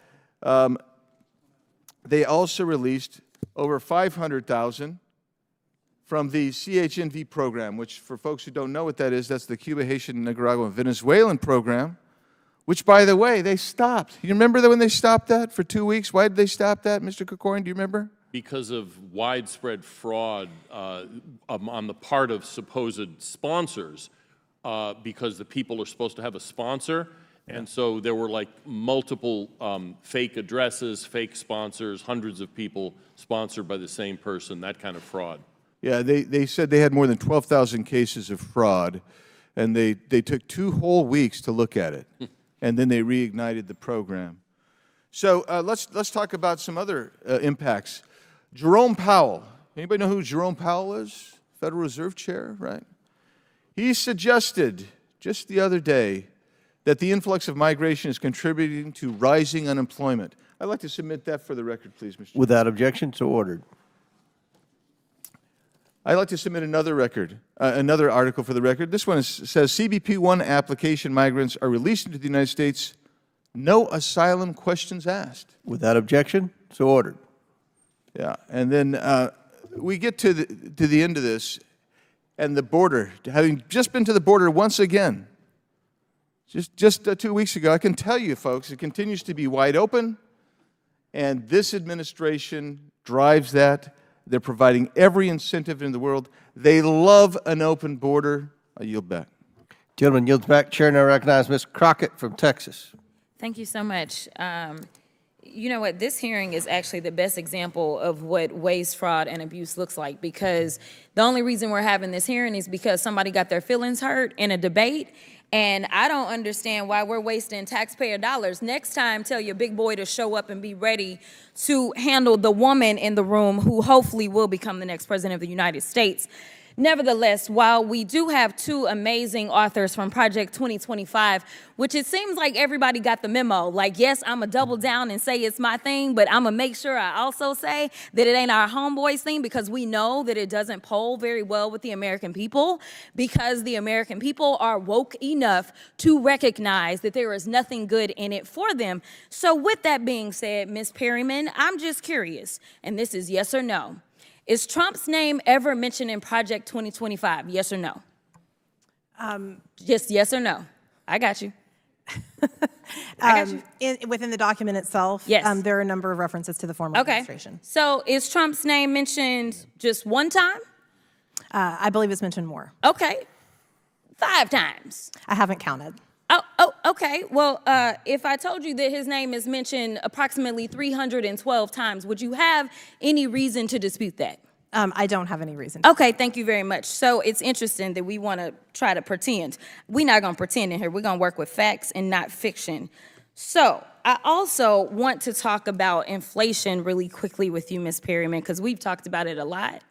I'm just curious to know, is the inflation that we just struggled through, was that global or was that limited to the United States? Global. Global. Seemingly, it was attached to this thing called the global pandemic. Is that correct? That is my understanding. Oh, okay. So it wasn't just the United States. No. Okay, so it wasn't just a matter of the Biden-Harris administration and the United States is struggling, right? I think the United States actually fared better than the rest of the world. Oh, yeah. In fact, we are, correct? I think so, yeah. All right, but inflation still hurts, and so that's why we have a candidate that has an actual plan instead of concepts of a plan. Or as I like to say, Trump only has offered concepts of constitutionality mixed with coordinations of a coup. But nevertheless, we're going to move on. I want to talk about the internet really quickly because we wanted to talk about the internet. Actually, let me talk about the border real fast, and then we can talk about Texas in this way. I'd ask for unanimous consent to emit this article from The Hill that says, Trump says, blame it on me if border bill fails. Without objection, so ordered. Thank you so much. Now I'm going to move on to the internet, and I'm actually going to talk about Texas because I believe that the testimony has been somewhere around the fact that no money has actually been disputed as it relates to rural broadband. I'd also ask for unanimous consent to admit this article from the USDA.gov. USDA officials attend groundbreaking to expand high-speed internet access in rural Texas, dated March 7th, 2024, Italy, Texas. Without objection, so ordered. Thank you so much. With respect, that was not the testimony. Oh, I thought you said no dollars had been spent. The largest single program. My question is, did you not say $42 billion. Okay. 0 houses have been connected. There are other federal programs, including Trump-era ones, that right now are turning dirt and connecting. Okay, so just to be clear, because I don't want the American people to be confused, because I was confused, because it almost seemed as if, considering the fact the name of this hearing is the failed policies, as if nothing had been done. But to clarify for those that are watching, you aren't saying that no dollars have been spent as it relates to rural broadband dollars under the Infrastructure Act, correct? To be clear, for the signature effort, $42 yes billion. Yes or no? Have any dollars been spent? Not a $1. single person has been connected. There's that's not my question, though. My question was, have any issues. Senator Ted Cruz from Okay, Texas I'm going to move on. I'm going to move on. that I'm reclaiming my time at this point. Many of these bills, I'm reclaiming my time, which means, $100,000 Chairman, I'm going to per ask you to location. stop my time because the witness is not. Are you asking him a question, or are you? No, I'm reclaiming not your time? asking him a question. I reclaim my time. All right. The chair recognizes Ms. Crockett. Okay, now I was at 41, y'all, so go back up. We'll give you 9 more seconds. Okay, thank you so much. Here's the deal. You've testified a lot about the problem with the broadband rollout being diversity, equity, and inclusion. You said DEI, I don't know how many times, which is one of the issues that Project 2025 takes issue with.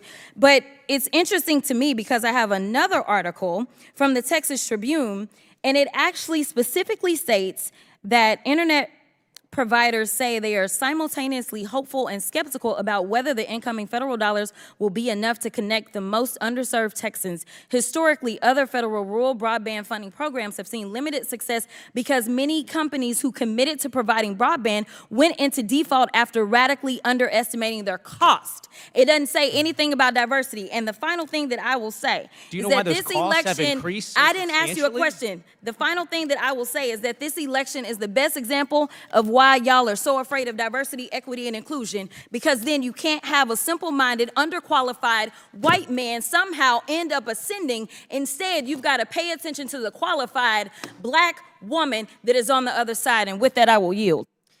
Gentlelady yields. Chair now recognizes Mr. Perry from Pennsylvania. Thank you, Mr. Chairman. Ms. Mobbs, you served in uniform, didn't you, as I recall? That is correct. Yeah, thank you for your service. So I think you know or are aware that in the last few years, the U.S. military across all branches have had a struggle in recruiting and meeting their goals. And in answer to that, this administration has revised the targets or the goals downward. Is that not correct? That is correct. And I think we're on the precipice of being at the lowest point in the Army, which is where I served. And thank you for your service, ma'am, of being at Army recruiting levels or sustainment levels that are akin to pre-World War II, 1939 and 1940, right? That is correct, yes. You served, I served, but I think it's better you're the witness here. Why do you suppose that is? Why is the military having a difficult time recruiting? Well, thank you for your service, sir. I appreciate it as well. I think this is for a variety of reasons, and I actually testified on this very topic before a subcommittee here. It is for a variety of reasons, but one of the major reasons it's often cited is there is morale issues. There's both morale with recruitment, but there's also issues with retention. But then broadly speaking, the American populace is not necessarily prepared to serve. And this is across a variety of different factors to include their mental health, their physical well-being, and then their patriotism. The Wall Street Journal did a fantastic poll that showed patriotism is significantly declining over time in our country. And because of that, young Americans don't necessarily feel like they are willing to put on a uniform to fight and die for our country. Are there any actions that the military itself is taking from a policy standpoint that you think might dissuade? And I say that because we are trying to look at the differences between two administrations or the different philosophies among administrations. And I appreciate the gentlelady that was just speaking, but the hearing is kind of about some of the failures so we can do better. I don't know that she really defended any of the policies of the current administration as much as she derided the policies, potential policies of a future administration, which does not yet exist, but if you know of any. Well, I think in general that this administration has more focused on initiatives related to diversity, equity, and inclusion. And I think the problem with that is it derives from the core function of our military, which is lethality. Ultimately, the responsibility of the military is to fight and win our nation's wars. And that requires the necessity of unification, regardless of your background, walk of life, your demographics. There has to be a belief in both the unit that you're serving in and that the broader apparatus has that unifying factor together. I think, unfortunately, this administration has focused a little bit more exclusively than the previous administration on doing things that highlight individuality, and the one place you cannot have individuality is our United States military. And would you agree with me that the uniform military service, if you break that down, uniform is one form, not many forms, but it is one form. And as you so stated, the policies of the current administration celebrate the individual, which is great for certain walks of life. But in the military, in the uniform military services, you must put some of those personal things aside so that you can be one cohesive unit. And not doing so is an impediment to recruiting and retention. Absolutely, and I think the military for a long period of time often remained one of the last bastions of meritocracy. There was the opportunity to compete, and if you were successful, irrespective of your background, your demographic, if you were the best, then you were promoted and you were put into positions of greater leadership and power, and that is something extraordinarily beautiful. It's a pathway to the middle class, it's an opportunity from those all around our country to serve in uniform, and it allowed them to achieve things that they may not have been able to achieve otherwise without the military. Unfortunately, some of those standards have been reduced, and when there is a focus instead instead of not on a meritocracy or achievement, but rather meeting quota systems, you unfortunately have an erosion of the belief that the military is that bastion of meritocracy where you can go in, and if you are the best, you'll be promoted. Thank you. I would agree with that. I yield the balance. Thank you. Chairman yields back. Gentleman now, Chair now recognizes Mr. Garcia. Thank you, Mr. Chairman. Thank you to our witnesses. We've been talking a lot about the Biden-Harris record. It's, I think, important to note that we're doing this hearing likely because the debate was such a disaster for Donald Trump and for the House majority. Now, I was actually there in Philly. It was embarrassing to watch. Donald Trump admitted, of course, to terminating Roe v. Wade. He attacked reproductive freedoms. He wants to kill the Affordable Care Act and spread misinformation about immigrants eating cats and dogs. And I just also want to remind folks that we've been talking a lot about Project 2025, of which many witnesses know a lot about, and which Donald Trump said contains many good ideas. But it's not just Project 2025. Donald Trump has already been the president, and I thought it was also important at this moment to review his record. Let's start with some of the facts about Donald Trump. Donald Trump, first and foremost, had the worst jobs presidency since World War II and maybe American history. The worst jobs record since World War II and maybe American history. He lost 4.9 million American jobs.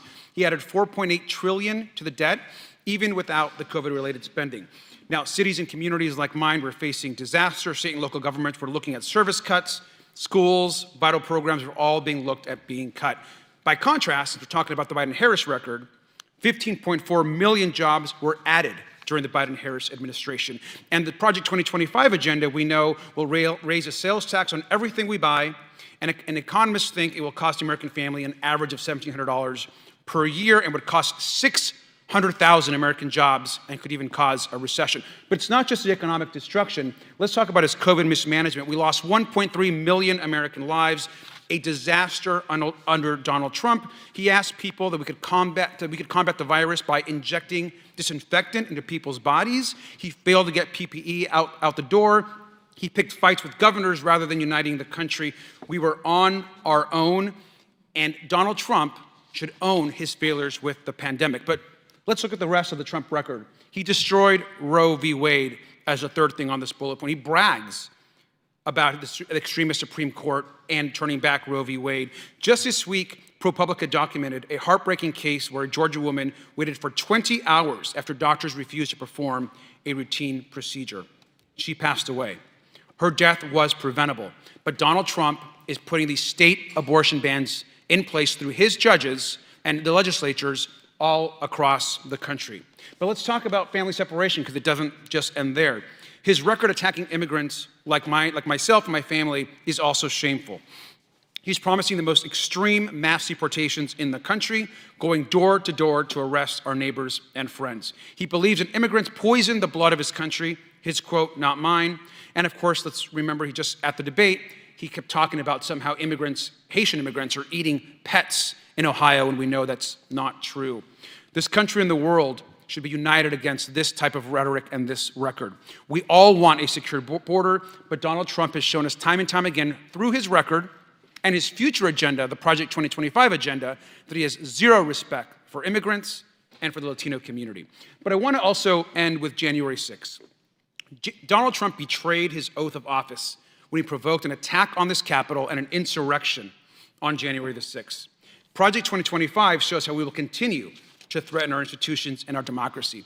The Trump administration was a disaster, and you don't need to take my word for it. Why we're talking about the Biden-Harris record, when it fixed the COVID crisis, when jobs are up, when unemployment is down, and not focus on the destruction of Donald Trump, is clearly because this is, again, another political committee hearing. And let's look at what others have said. Vice President Mike Pence, former Attorney General Bill Barr, former Defense Secretaries Jim Mattis and Mark Esper, former National Security Advisors H.R. McMaster and John Bolton, former Chief of Staff like John Kelly. All of these folks believe that Donald Trump is unfit to serve as president, that he's failed his country and the Constitution. We cannot go back. With that, I yield back. Gentlemen yield back. Gentlemen yield. Chair. Oh, I was asking for the time. Is that okay? Yes. Thank you. But I just wonder on that point whether any of the witnesses would comment on this unprecedented defection of former Trump officials from supporting him. And if anybody, who is on the Project 2025 side wants to weigh in on that, or Ms. Perryman, what you say about Vice President Pence and these former cabinet officials who've abandoned Donald Trump. Any comments on that? Yeah, I think President Trump has spoken explicitly about the majority of these people were either running against him in the case of Vice President Pence, or they lost their job because— Well, Pence wasn't running against him And when gentlemen's the mob time's came in expired. chanting, "Hang Mike Pence." He ran with Donald Trump. Many of the people who Mr. Garcia referenced are people who were let go because they failed to fulfill the vision that President Trump had painted. Oh, so for I the see. American There's nothing people wrong and with that what they had Donald Trump did. You're blaming it on these people. Gentlemen's time's expired. I'm just Before saying I they're more recognize Ms. like Mace, great yes, fire employees. before I recognize Ms. Mace, who's next, Ms. Green, do you have something to enter into the record? Yes, Mr. Chairman, I'd like to enter into the record an article from Newsweek that tells the truth about Amber Nicole Thurman, who died after taking abortion pills. She did not die for the lack of abortion. She died because of abortion. Abortion pills are what led to her death. And this has been a lie that has been told by the Vice President, Kamala Harris, and this is a lie being told by Democrats. This Georgia woman died from abortion pills. So thank you. I'd like to enter Without into the record. objection, enter into the Newsweek article. Without objection, so ordered. I'm sorry, Mace, Chair recognizes the gentlelady from South Carolina, Ms. Mace. Thank you, Mr. Chairman. My colleagues across the aisle said that those that cannot pronounce Kamala's name correctly are elementary-aged children. I would like to enter into the record an article by Newsweek saying Bill Clinton pronounces Kamala Harris' name wrong during DNC speech. Bill Clinton, along with Al Sharpton, rapper Lil Jon. Let's not forget that Joe Biden can't say her name right. Neither can Supreme Court Justice Sonia Sotomayor. And this morning on Morning Joe, Joan Baez called her a camel. So I don't want to hear it. It's fake outrage. I would like to also enter into the record a screenshot of a text message I received from the esteemed professor from Vanderbilt, Michael Eric Dyson, after my CNN interview, begged me for photos. In this text, he says, after calling me racist on CNN, shh, don't tell anybody, we look good together, and sent me a kissy emoji. Without then objection. the guy Order. says I'm gorgeous in all these photos. I don't think he's that bent out of shape on how anyone pronounces Kamala. And if we're going to have that standard, you got to hold it to both sides, not just one or the other. On to the issue at hand, I want to thank you, Mr. Chairman, for our witnesses being here today. Joe Biden and Kamala Harris have presided over the worst presidential administration in American history. Biden and Kamala Harris inherited a country with a strong economy and next to zero inflation. Under the Biden-Harris administration, inflation skyrocketed, wages stagnated, and the American families are struggling to make ends meet, as we're all well aware of today. Biden and Kamala inherited a world at peace and turned it into a world at war. Our allies are under attack, our adversaries emboldened, and America embarrassed on the world stage. In fact, even being forced to evacuate 7 embassies during this administration. Biden and Kamala inherited a country with the most secure border in our nation's history. They flung our borders wide open to the largest invasion of illegal aliens our country has ever seen. The illegal aliens Biden and Kamala have led into our country have gone on to rape and murder American citizens, including our women and girls, including 158 Democrats who voted against deporting illegals who are here, murdering, raping, and who are also pedophiles, harming our women and girls. Biden and Kamala can't even tell us the difference between a woman and a mentally ill man in a dress. Of all Joe and Kamala's many failings, I'd like to focus my 5 minutes today on immigration. I'm down to about 2, so we'll be quick. During her failed 2020 presidential campaign, well before her coup against Joe Biden, Kamala Harris completed an ACLU candidate questionnaire outlining her policy positions. I'd like to examine a few of her responses and how they've informed her work as border czar, since she says her values have not changed. Mr. Chairman, I would like to enter into the record this questionnaire, ACLU Rights for All Candidate Questionnaire 2019, Kamala Harris. Without objection, so ordered. Thank you. One of the strangest responses from Kamala in the questionnaire was when she indicated she supported providing taxpayer-funded so-called gender-affirming care for illegal aliens in immigration detention, which we all know is cutting off their private parts, taxpayer-funded cutting off of their private parts. So, Mr. Krikorian, is this occurring under this administration, and what are the serious safety consequences it may pose? Well, I mean, the safety consequences of the procedures themselves I'm not qualified to talk about, but clearly it serves as yet one more incentive for people to illegally immigrate into the United States. In this case, people seeking a particular kind of medical procedures. In the questionnaire, Kamala pledges to slash funding for ICE, cut immigration detention by more than 50%, and even express support for ending immigration detention. Have Biden-Harris presidential budget requests reflected Kamala's desire to cut ICE funding and immigration detention? Detention funding, absolutely. It's decreased significantly, and in fact, it needs to be increased significantly because detention is the one way you're going to be able to deter people who want to come into the United States and be released. If you don't release them, the appeal of trying and spending all of that money is significantly less. She pledged to end the use of ICE detainers and criticized the cooperation between ICE and state and local law enforcement. How is this going to negatively affect our country? It would make it extremely difficult to enforce immigration law because ICE is a relatively small agency and doesn't walk around the streets asking people what their green cards are.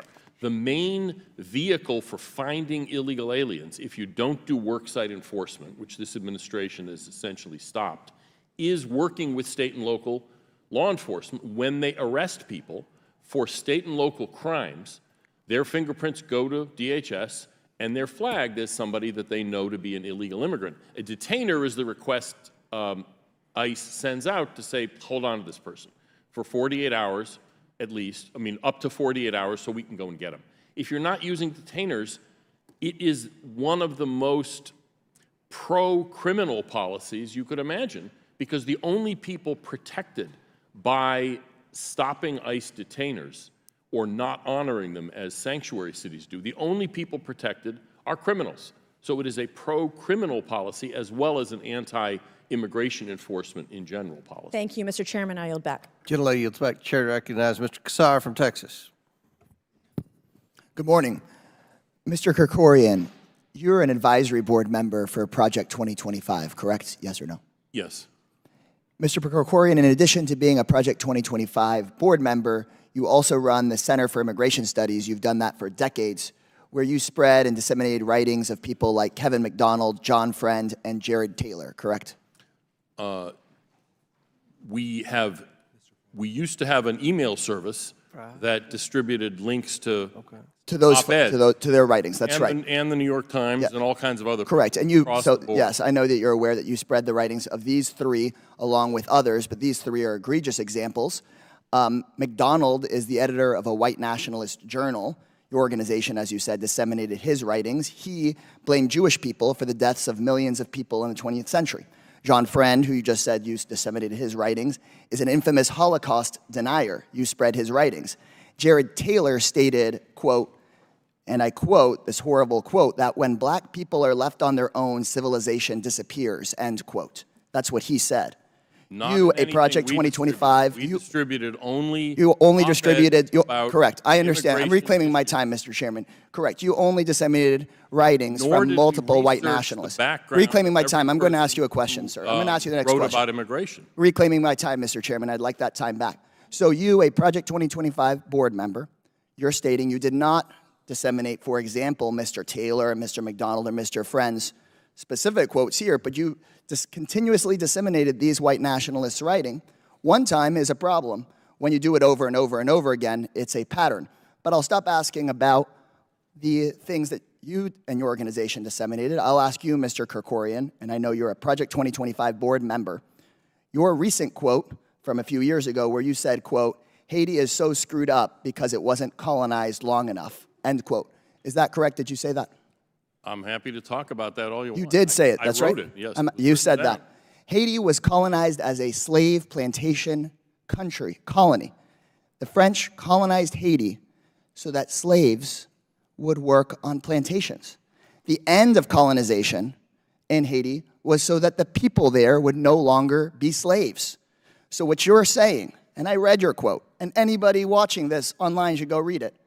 What you're saying is it would have been good if they'd stayed colonized, which means that it would have been good if they had stayed enslaved by the French. In the long run, it's one of the In the long run, history. No, people shouldn't have been enslaved a single day. I'm reclaiming my time, Chairman. And they had every right. They had every right to throw the. What French you said out. is that My you would have point wanted is, them. Reclaiming my time. I'm talking now. They would have been freed You 30 said years later, and they would have been in the same situation. You're saying you wanted 30 more years of slavery in Haiti. Reclaiming my time. Not. I did You not. just said it. I do not Honestly, want that. it adds up. You said that they would have benefited from the French influence. In the the French long were run, the ones. like the people in Martinique and Reclaiming my time, Mr. Chairman. I'd like my time back, please. Enslaved. My time. This is my time, Mr. Kerkorian. They are much better off. Honestly, now this than all Haiti starts was. to add up. This all starts to add up. You continue to do this, disseminate writings of white nationalists, try to rationalize, for example, Haiti being colonized for 30 more years. You're a Project 2025 board member. In Project 2025, I couldn't figure out why on page 583, it advocates for not allowing racial disparity or gender disparity to be considered discrimination legally anymore. In Project 2025, it eliminates a 50-year-old executive order that prohibits discrimination in federal jobs. On page 586, Project 2025 advocates for Donald Trump to allow businesses to discriminate based on religious beliefs. Before today, I couldn't understand why Trump's Project 2025 could advocate for ending civil rights protections. Why would Trump's Project 2025, I know there's crazy stuff in here, but I couldn't get why it would advocate for ending protections against discrimination. But now I understand. We have Project 2025 board members here who are the directors of groups that the Southern Poverty Law Center has designated as a hate group. We have people that are on the board that developed this who have said, for example, that Haitians would have been better off with more influence from their enslavers. Now, with my time remaining, which I believe should be added, Mr. Chairman, because I was interrupted and I reclaimed that time, I have questions for Ms. Gunasekara. You served as chief of staff at the EPA in the Trump administration, correct? Yes. And you've worked with the Trump and his administration to implement your ideas in the past, correct? Yes. You authored Chapter 13 of Project 2025, correct? Yes. So you would support the ideas in Chapter 13 being implemented by the government? I believe they are very good ideas for the next EPA. Yes, you would support those? Yeah. So if Trump was president and he reached out to you and said he wanted to implement your chapter of Project 2025, would you support him in implementing that chapter? Would you say yes? Time's expired, but you can answer that. I gave you 15 seconds. Yeah, I don't. No, they interrupted me for. Well, I'm the chairman of the committee. I decide. I gave you 15. I'd like to appeal that ruling, Mr. Chairman. Look, you got your time. Answer with the witness. Feel free to answer the question, and then I'm going to recognize Mr. Fry. Yeah, I don't believe he would call me and ask to do that. Right, but if he did, you would want him to implement. You do want him to implement you. Again, I don't believe that he would call and ask me to do that. I understand. Do you want him? Mr. Chairman, Gentlemen's I'd like to. time's I make a expired motion on the to appeal your Harris-Biden ruling. agenda. I'd like to appeal the ruling, Mr. Chair. No. Chair now recognizes. Mr. Chairman, point of order. South Isn't it Carolina, within the Mr. rules for me Fry. to appeal the ruling of the chair and ask for a vote? It's not an appealable rule. I gave you extra time. The ranking member went a minute over. I gave the ranking member 6.5 minutes. He took 7.5 minutes. I was interrupted. I think you guys are doing okay, Mr. Chairman. All right, we'll let it rest with that, and you'll see what happens in the next Congress, because we're going to be fastidious about the rules in the next Congress. We're going to show you how to do it. So that's good. That's good. All right. Chair now recognizes, because the committee's about waste, fraud, abuse, and mismanagement. This is a hearing about And policy. you exemplify it well, Mr. No, Chairman. I you concede that. exemplify it. So This is a hearing about substantive policy. If you want to defend the policies of the current administration, if you want to talk about Kamala Harris's agenda, her policy positions, please do so, because we're not very clear what they are. Chair now recognizes Mr. Fry from South Carolina. Thank you, Mr. Chairman. That's actually a great segue. When you fail your classes in school, you don't graduate, right? This is tale as old as time. For the past 4 years, Kamala Harris and Joe Biden have repeatedly failed the American people. So let's look at the report card. On the border, fail. Unleashing American energy, failing again. Growing our economy, fail again. Support American values, fail. The top leaders of the United States have consistently failed the American people. But it doesn't have to be this way. Let's start at the border, the first one. Under the Biden-Harris administration, we've seen 8.5 illegal encounters at our southern border, more than 10 across the board, 1.9 million gotaways. Drugs are coming across our border in record numbers. Over 500,000 pounds of meth have come across our border, 250,000 pounds of cocaine, 56,000 pounds of fentanyl, and these drugs are killing our kids every single day. On the first day of office, Biden and Harris issued 100 executive orders to reduce our border security. They've gaslit the American people about the seriousness of the border crisis. In fact, the ranking member in the House Judiciary Committee says that we were imagining a border crisis. They ended the Remain in Mexico policy. They stopped construction of the border wall. They established unlawful categorical parole programs. Kamala Harris even was deemed the border czar, but it took her 90 days to even visit the border after entering office. We've seen Americans killed by illegal aliens. We had a hearing on that in the House Judiciary Committee just last week. They forced children to vacate their schools and remote learn to make room for migrant shelters. And they've let terrorists in record numbers into the interior of this country. Next, let's talk about energy. On day one, they shut down construction of the Keystone XL pipeline that eliminated 10,000 good-paying jobs. On day one, the U.S. rejoined the Paris Climate Agreement without any consultation at all from Congress. They've banned LNG exports, pushing Europe further into the arms of Russia. They've tried to ban gas stoves. Their policies have led to skyrocketing gas prices under this administration. They have drained the Strategic Petroleum Reserve, arguably for political reasons. They insert climate change into every policy, which hampers domestic production. They block domestic mineral development in the United States, again, further pushing the rest of the world into China and getting those minerals. They've restricted energy development on federal land, and they've crippled our domestic energy production, which has harmed our national security. Next, on the economy. Everyone feels it. The only people that seem to be surprised are the ones on the other side of the aisle, but everyone's getting pinched. Overall, prices are up 20%. Inflation has outpaced wages for 26 straight months. The monthly mortgage payment for a median-priced new home has increased by $1,038. Interest rates are over 5%, the highest in over 23 years. Average weekly earnings, by the way, for employees have decreased in that same time, 4.5%. Credit card interest rates are at the highest level they've been in nearly 3 decades, and over a third of families paid a late fee in the last year. Moving on to the next one. Foreign policy. For starters, the Biden-Harris administration withdrew from Afghanistan. I don't need to talk much about that, given what has happened, given the catastrophe that happened there. That was a huge blunder. Unfortunately, the failures continue. The Biden-Harris administration has been incredibly mixed-messaged on whether to stand with Israel. Vice President Harris even went so far as to boycott Netanyahu's congressional address in this country. Biden and Harris have projected weakness on the world stage. That weakness, they have had weakness against the Iranian-backed Houthis, against Chinese aggression. They've handed billions of dollars to Iran, which has funded these terror activities in the Middle East. The U.S. Army has fallen 15,000 soldiers short of their recruitment goal in fiscal year 2022. There have been a complete lack of oversight for the funding of Ukraine. There's been grift all over the place. They allowed a Chinese spy balloon to traipse itself all across the country, eventually getting shot down in my coastal district of South Carolina.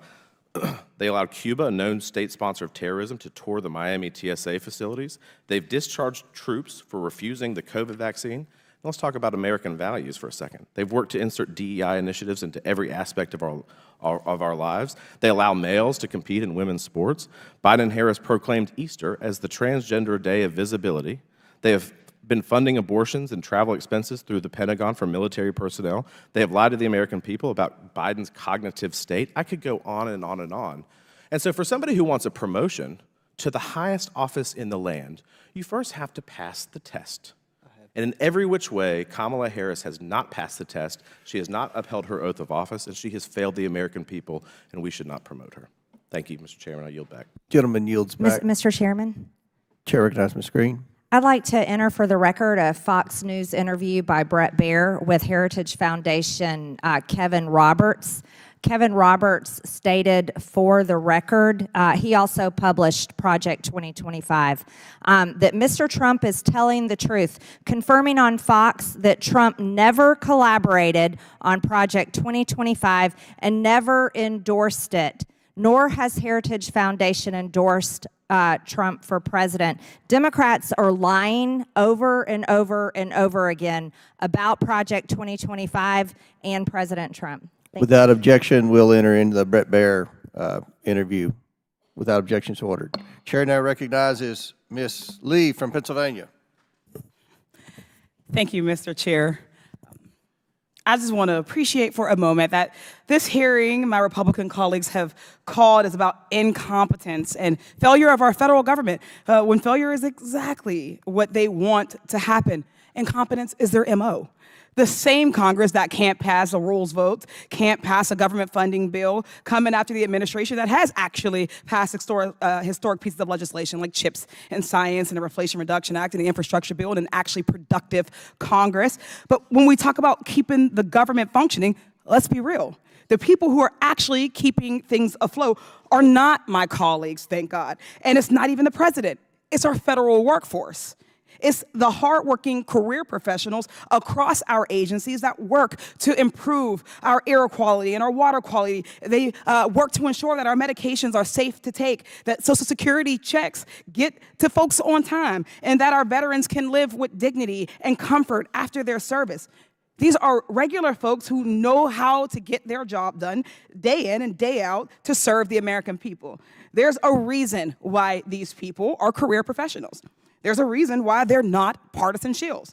They have the right experience and knowledge to properly do their jobs. Yet Trump and the Republican Project 2025, whoever wrote it, whoever endorses it, it exists, wants to get rid of these workers and replace them with people whose only qualification is their loyalty and their financial support to Donald Trump. So while I would argue that my colleagues in the minority have in the majority have not proven competence, dismantling our government agencies is not incompetence, it's intentional. They're purposefully creating dysfunction. We've seen this in action as money pours into our elections, as our Supreme Court justices are wined and dined, and then given increasingly radical rulings. And now with their plan to gut these federal agencies and fill them with partisan hacks. They are purposefully shifting the balance of power to one man, Donald Trump, the same man who promised to be a dictator on day one, his words. So, Ms. Perryman, when we talk about replacing these career federal workers with Trump loyalists, who is actually benefiting? And if it's not the American people, then who do we see gaining the most from these policies? I'm glad that you have raised this, especially in this committee where there's been a lot of conversation about waste, fraud, and abuse, because what we know is that when governments function without a career civil service, when governments function with high levels of appointees that have to be loyal to a particular ideology as opposed to our Constitution and to the American people, they're actually less efficient and more prone to corruption and waste, fraud, and abuse. So I think that the American people are the ones that lose out from Schedule F policies, and I think on the question of the Biden-Harris record, we do know that this is an administration that has promulgated a final rule in order to help protect our civil service. Thank you. So while we're on the topic of loyalists, I'd like to talk about one of the Republican witnesses, Ms. Guna-Sakura. She is the author of Project 2025's EPA chapter. She was also a top official at the EPA during the Trump administration, and word on the streets is that she might head the agency during a future Trump term. And what is her vision for the EPA? She wants to dismantle it, and so that the EPA goes easy on corporate polluters. She wants to make our air and our water less safe. She wants to place fewer regulations on greenhouse gases, endangering public health and driving climate change. She's also called the threats of climate change, quote, overstated. She laid out all of this in her chapter for Project 25. It's on page 417. Ms. Perryman, what damage can be done if these harmful policies are unleashed at the EPA? We know that it will make Americans less safe. It will make our world less safe. But we also know, and there was a Scientific American article recently about this that we can submit to the committee, that there are scientists in the United States government today that are dusting off their resumes, that are already concerned about being purged for their loyalty to facts and evidence and to the American people. And so I think this presents more than just a single policy concern, but really a broader overall problem for the American people and for the safety of our world. So let's be clear. This whole plan is another attempt to buy out our democracy. That's why Big Oil met with Trump at Mar-a-Lago. These corporations want less regulation. They want less government oversight. Dismantling our federal workforce makes that easier. These huge corporations pour money into our elections, and they lavish our Supreme Court justices with gifts, and now they want to buy out our federal agencies. Our federal government has jobs to do and the American people to serve. They cannot do that if they are staffed with partisan hacks. And that, I would argue, is the true incompetence and danger that we are facing, not the incompetence of actually getting things done. Thank you so much, and I yield back. Gentlelady yields back. Chair now recognizes Mr. Burleson from Missouri. Thank you, Mr. Chairman. You know, it's said that we should stick to the facts. So here's the facts. It is a fact that since the Biden-Harris administration took office, there have been over 8.5 million illegal immigrants cross into the United States through the southern border. That is a fact. It is also a fact that that population is greater than the population of 37 states. Millions of them have been released. Almost 7 million have been released into the United States. It is also a fact that fentanyl is poisoning the American people. On average, in 2023, it killed 75,000 Americans. We're at war. They're at war with us. It is also a fact that you have violent crime occurring on a regular basis. And we all know the names of Laken Riley, Kayla Hamilton, Jocelyn Nungare. But just last month, you had a Mexican national who was here illegally shoot another man in Alabama. You had another individual just a few weeks earlier kill people in a drunken driving incident. In fact, there's been numerous cases where people are being killed by individuals who are not able to drive. In one case, an illegal immigrant took over a semi-truck and killed people. So these are all facts. You cannot ignore them. You cannot hide from them. So, Mr.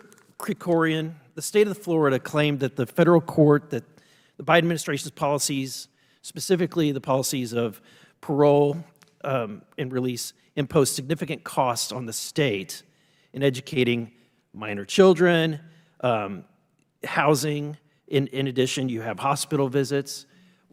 Has there been any studies as to the financial costs? We know the human cost. Have there been studies for the financial costs? We have not done that. There have been studies on this. I don't have the numbers at hand, but it's often very difficult to get, especially at the state and local level, because there's unwillingness to provide the information often on the part of, for instance, school districts and others. But they do put a strain on the community resources. Enormous cost for, like you said, for schools, healthcare, law enforcement, et cetera. We know that in addition, they have increased costs in incarceration because they're committing crimes, sometimes violent crimes. What about other public services or law enforcement? Well, law enforcement especially, obviously, it creates extra work for law enforcement. And I'd just like to add, because there'll be an objection, that a lot of these people are in fact paying taxes. All illegal immigrants, everybody pays taxes. But the question is, what is the balance? In other words, are the expenses on the services provided more than the taxes received? And the answer is, especially for those who are here illegally and with less education, the answer is yes. There's simply no question that that the federal taxpayer is, at the end of the day, on the hook. It is also a fact that the House passed H.R. 2, a solution to this.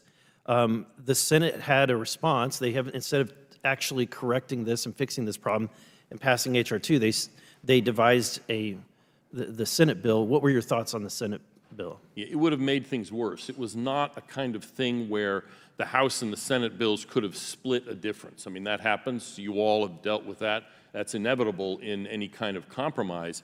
But the Senate bill was inherently problematic because it would have codified unlawful administration policies that lead to the release into the United States of illegal immigrants. Right. It would have actually even handcuffed a future president who wants to do the right thing from actually closing down the border. Right. That provision, that trigger that would have triggered an emergency ability to shut down the border would have expired basically, I think, in the middle of a new Trump administration. I think that was the thinking when the way they put it together. Kamala Harris has said that she supports a border now, a border wall. But what has been the track record? But what's the track record? I mean, the Biden-Harris administration has dismantled stretches of the border wall. It really struck me the most when I went to a section in New Mexico where there was border wall being built, but on Inauguration Day, President Biden said, sort of a stop work order, put your tools down, step away. There was a gate that had been put into the fence, required by treaty because there was a border marker on the other side. And there's an opening, and they put in a locked gate. It's something they're required to do. The opening, the doorway was there. The gate wasn't, because the Biden administration had stopped construction. And so there was literally, it was almost like something out of Blazing Saddles, where there's a fence, and then there's just this big opening in the fence, and it's because they stopped construction. Later, years later, the administration said, okay, well, maybe we'll plug some of those holes. But, it's a day late and a dollar short. After 8.5 million people come in. Thank you. My time is Gentleman's time's expired. Chair now recognize Ms. Stansberry from New Mexico. All right, well, thank you so much, Mr. Chairman. I want to say welcome and thank you to our witnesses for being here today.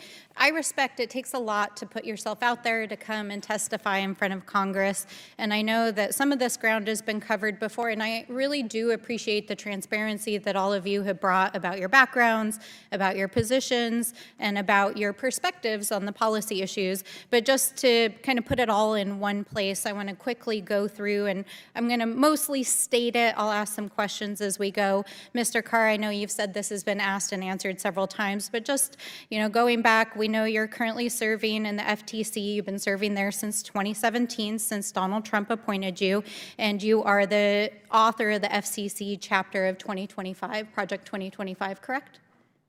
It's just a yes or no. Well, so just to be clear, yes, you are. Thank you. I appreciate it. Mr. chapter that you Krikorian. reference was done in my personal capacity Yes. after The getting answer is a yes. Yes, Mr. clearance from the Krikorian, FCC ethics council. I just want to clarify that wasn't in my official Mr. capacity. Krikorian, you serve as the ED of the Center for Immigrant Studies. You are also on the advisory board of Project 2025. Your organization has been actually designated as a hate group by the Southern Poverty Law Center. Dr. Hobbs, thank you for your service to this country. I understand you're a veteran and an academic. I do very much respect your background and your work. You're involved in the Independent Women's Forum, which is also involved in Project 2025. You've had a number of authors and contributors from the Women's Forum that are participants in Project 2025. And Ms. Gunasakara, I know we've already covered this, but you're a former chief of staff for the Trump administration at the EPA, and I think you've been very clear about your role in drafting the EPA section of Project 2025. So I think it's very clear this hearing is actually about Project 2025. So with that, Mr. Chairman, I would like to ask for unanimous consent to enter the entire Trump Project 2025 into the record so that the American people can have it at their disposal for reference for this hearing. Very good. I don't think anyone on this side's ever read that, but apparently you all have, so we'll enter it into the record without objection. So ordered. Thank you so much. And again, I just appreciate the transparency of this particular committee, because last week, right after the debate, We tried to enter it into the record in the House Natural Resources Committee, and 3 members on the GOP side of the aisle actually objected to putting it in the record. And I have to say, we were genuinely shocked because I've never seen an objection to a UC to put evidence in the record. But it was very clear in that hearing that the GOP was trying to distance themselves from this document. So, you know, I think it's interesting that we're here today where we've got the authors of the document, and I just want to say welcome to the American people to your campaign stop on the Donald Trump campaign. Here we are in the Oversight Committee, and we've got a bunch of former Trump and current Trump officials. We've got authors of Project 2025, which is the blueprint for the next presidential transition. And the last stop for the Trump campaign was the House floor last night because Donald Trump asked the House GOP leadership to put a CR on the floor that they knew was not going to pass, that had a voter bill attached to it, and then he told everyone to vote against it. You know, we've seen over the last almost 2 years how leadership has used this committee essentially as a campaign resource. They tried to impeach Joe Biden, they tried to impugn his family, and now here we are, and we are just 48 days, 47 days until the election, and now they're trying to attack Kamala Harris and use the resources of this committee and to platform future Trump administration officials and their agenda and to try to normalize what are frankly very extreme policies. And we heard from one of the witnesses today that in fact, not only do they support dismantling our federal government, but would support doing even more damage than was done during the Trump administration and even what is recommended inside of this book. So, you know, it's an interesting adventure here always. But I do want to take the remainder of my time to talk about, since there have been some unfounded and unfactual attacks on the current administration, to say that this administration has been one of the single most important administrations in American history in rebuilding our nation's infrastructure and tackling the climate crisis, in defending our rights, in making sure that our country can function after a historic pandemic. And I think we all look forward to the continued leadership under the next administration in that way. So with that, I yield back. Gentlelady yields back. Chair now recognizes the gentlelady from Georgia, Ms. Taylor Greene. Thank you very much, Mr. Chairman, and welcome to the Oversight Committee, where we focused on waste, fraud, and abuse, not the campaign trail. This hearing is called A Legacy of Incompetence, Consequences of the Biden-Harris Administration's Policy Failures. Policies that do not deliver results for the American people, who are the taxpayers, are complete failures. Spending money and allocating money is not a policy of success. It's the outcome of the money that has been spent based on the policy. So I'd like to talk through this one that I find absolutely shocking, especially given that my district is a rural district in Georgia. This is in 2021. President Biden taps Kamala Harris to lead effort to close digital divide. The White House released their remarks by President Biden, an address to a joint session of Congress. And in the process, it will create thousands and thousands of good-paying jobs. It creates jobs connecting every American with high-speed internet, including 35% of the rural America that still doesn't have it. This is going to help our kids and our businesses succeed in the 21st century economy. And I'm asking the Vice President to lead this effort, if she would. Vice President replied, "Of course." The President said, "Because I know it will get done." Now, fast forward to 2024. Here's the headlines. Why has Joe Biden's $42 billion broadband program not connected one single household? Maybe it's because, this is also in the headlines, that Harris announces plans to help 80% of Africa gain access to the internet, up from 40% now. Talk about a policy failure. Talk about not delivering results to the American people. Spending $42 billion, yet not having one household connected to the internet. Mr. Carr, is that actually true? Not one home got internet? That's correct. In Georgia alone, there's about 257,000 homes and businesses that lack internet today. So that's potentially millions of people that were supposed to be connected through this program. $42 billion was enough money to actually end the digital divide in this country with competent implementation. Unfortunately, we have not cleared that hurdle. We have stories out right now that describe the implementation as chaotic, dysfunction, delays, no guidance, finger pointing, messy, delayed rollout. That's just not getting the job done. That's right, Mr. Carr, and many of those homes and businesses are actually in my district, and they're outraged. You know, we're over $35 trillion in debt. Biden-Harris administration has been in charge for nearly 4 years, but not one home and business has gotten internet. It's outrageous. This is so concerning to me. How can the woman, Kamala Harris, that is telling the country right now she wants to be president of the United States, actually ask for this job if she has not been able to deliver what the president assigned her to do, which was to take that $42 billion and provide internet to the American people?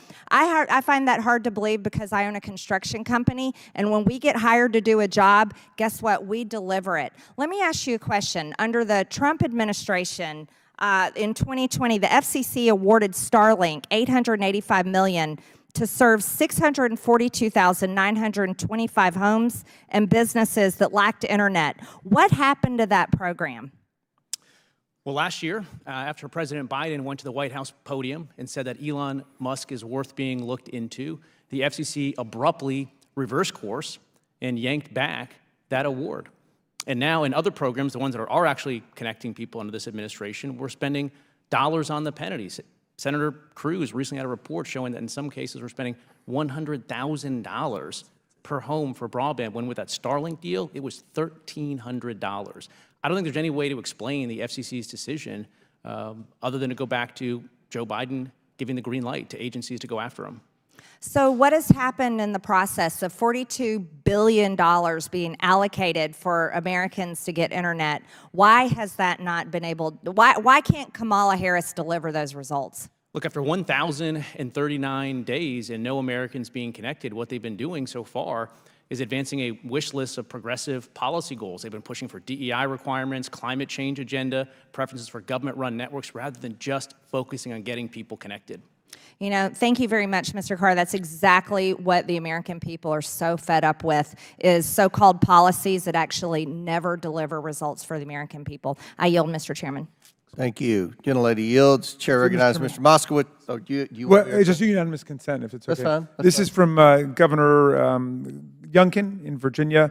Governor Glenn Youngkin celebrates approval of Virginia broadband proposal. Approval provides access to Virginia's $1.48 billion BEAD allocation. And then another from the governor of West Virginia. West Virginia secures $1.2 billion in broadband funding, among first states in the country allowed to request BEAD funds. All of this, of course, just started in the summer, which is what that's all about. Thank you, Mr. Chairman. Without objection to order, Chair recognizes Mr. Moskowitz. Thank you, Mr. Chairman. Man, I love our chairman. I mean, people have called the chairman many things, different adjectives over the last 2 years, but I admire his courage.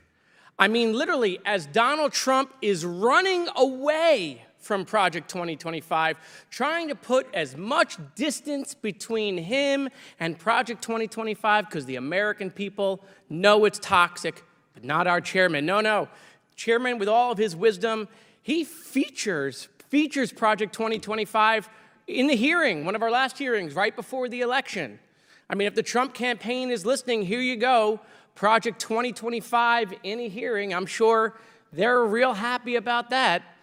But, you know, Project 2025 wants to get rid of NOAA, wants to get rid of the National Weather Service. You know, the people that tell you the weather and help us prepare for hurricanes. So I say that as a former director of emergency management for the state of Florida, for a Republican governor, actually, who responded to hurricanes. You know, maybe once we get rid of it, if Project 2025 were to succeed, if Trump were to win, maybe we'll just do it with a magic 8-ball, or maybe with a Ouija board, or maybe we'll do hurricane cones like President Trump did, right? Where he just, circled in another state that wasn't in the cone. So maybe what we'll do is we'll do hurricane predictions, like maybe it'll go to Mississippi, maybe it'll go to North Carolina, or maybe it'll go to all three. Oh, look, I made a smiley face. Maybe that's how we'll do the weather. I could see it right now, right? Trump would come out and say, it's going to be raining cats and dogs today. Please don't eat them. Okay? But, the name of this committee today is Failures and Incompetencies. So let's talk about the big Knish, right? The chairman's failed impeachment. Let's remember, we misplaced an informant over a year ago, couldn't find him, didn't know where he went. Another informant was indicted for providing false information that came from Russian intelligence. We used a second informant who was turned out to be an indicted Chinese foreign agent. And to top it off, the chairman was like, who could we find to make it even better? Maybe we can get someone to testify from prison, which actually we did here on Zoom. Here is the chairman's 300-page book report on impeachment. He said in his release, it is the strongest case for impeachment of a sitting president the House of Representatives has ever investigated. Wow, that sounds pretty serious. So I want the chairman to show the American people that we didn't just waste millions of taxpayer dollars to issue this book report. Mr. Chairman, the speaker is watching. You could call for impeachment right now, right? We got a little bit of time left before the election. I mean, just ask the speaker. You could ask the speaker right now, or talk to him. Like, when are we going to schedule impeachment? Or is this just concepts of impeachment? Right? No? Okay. Well, I mean, here's the thing. I think that the chairman titled this, and I love the title of today's hearing, right? A legacy of incompetence, consequences of the Biden-Harris administration policy failures. I made a couple of edits to the title of today. So the title, I think, really is a legacy of incompetence, consequences of the Comer chairmanship, okay? Because all we've had in this committee for 2 years is failure. Failed impeachment, failure on this gas stove nonsense, failure on all the Chinese COVID stuff. They did nothing with that COVID committee. It's all failure. The whole House, the whole 118th Congress is failure. They removed the speaker, right? Then they try to remove a second speaker, right? That's really great for the American people, right? Then they impeached the cabinet secretary. That hadn't happened in 150 years. They've had multiple CRs fail, right? They can't even keep the government open without both speakers crawling to the Democrats to be the adults in the room to keep government opening. So, I mean, literally, if we're going to talk about failures and incompetencies, we should just look at what we've done here over the last 2 years. And I want to end with this. I mean, literally 2 weeks ago, right, all we heard was about what the Haitian people were doing in Springfield. But no, the chairman wanted to top that. He literally brought a witness who proffered in this committee that the Haitian people would have been better off had they stayed in slavery for several more decades. Mr. Chairman, I want to spare you the embarrassment. You should strike his words from the record.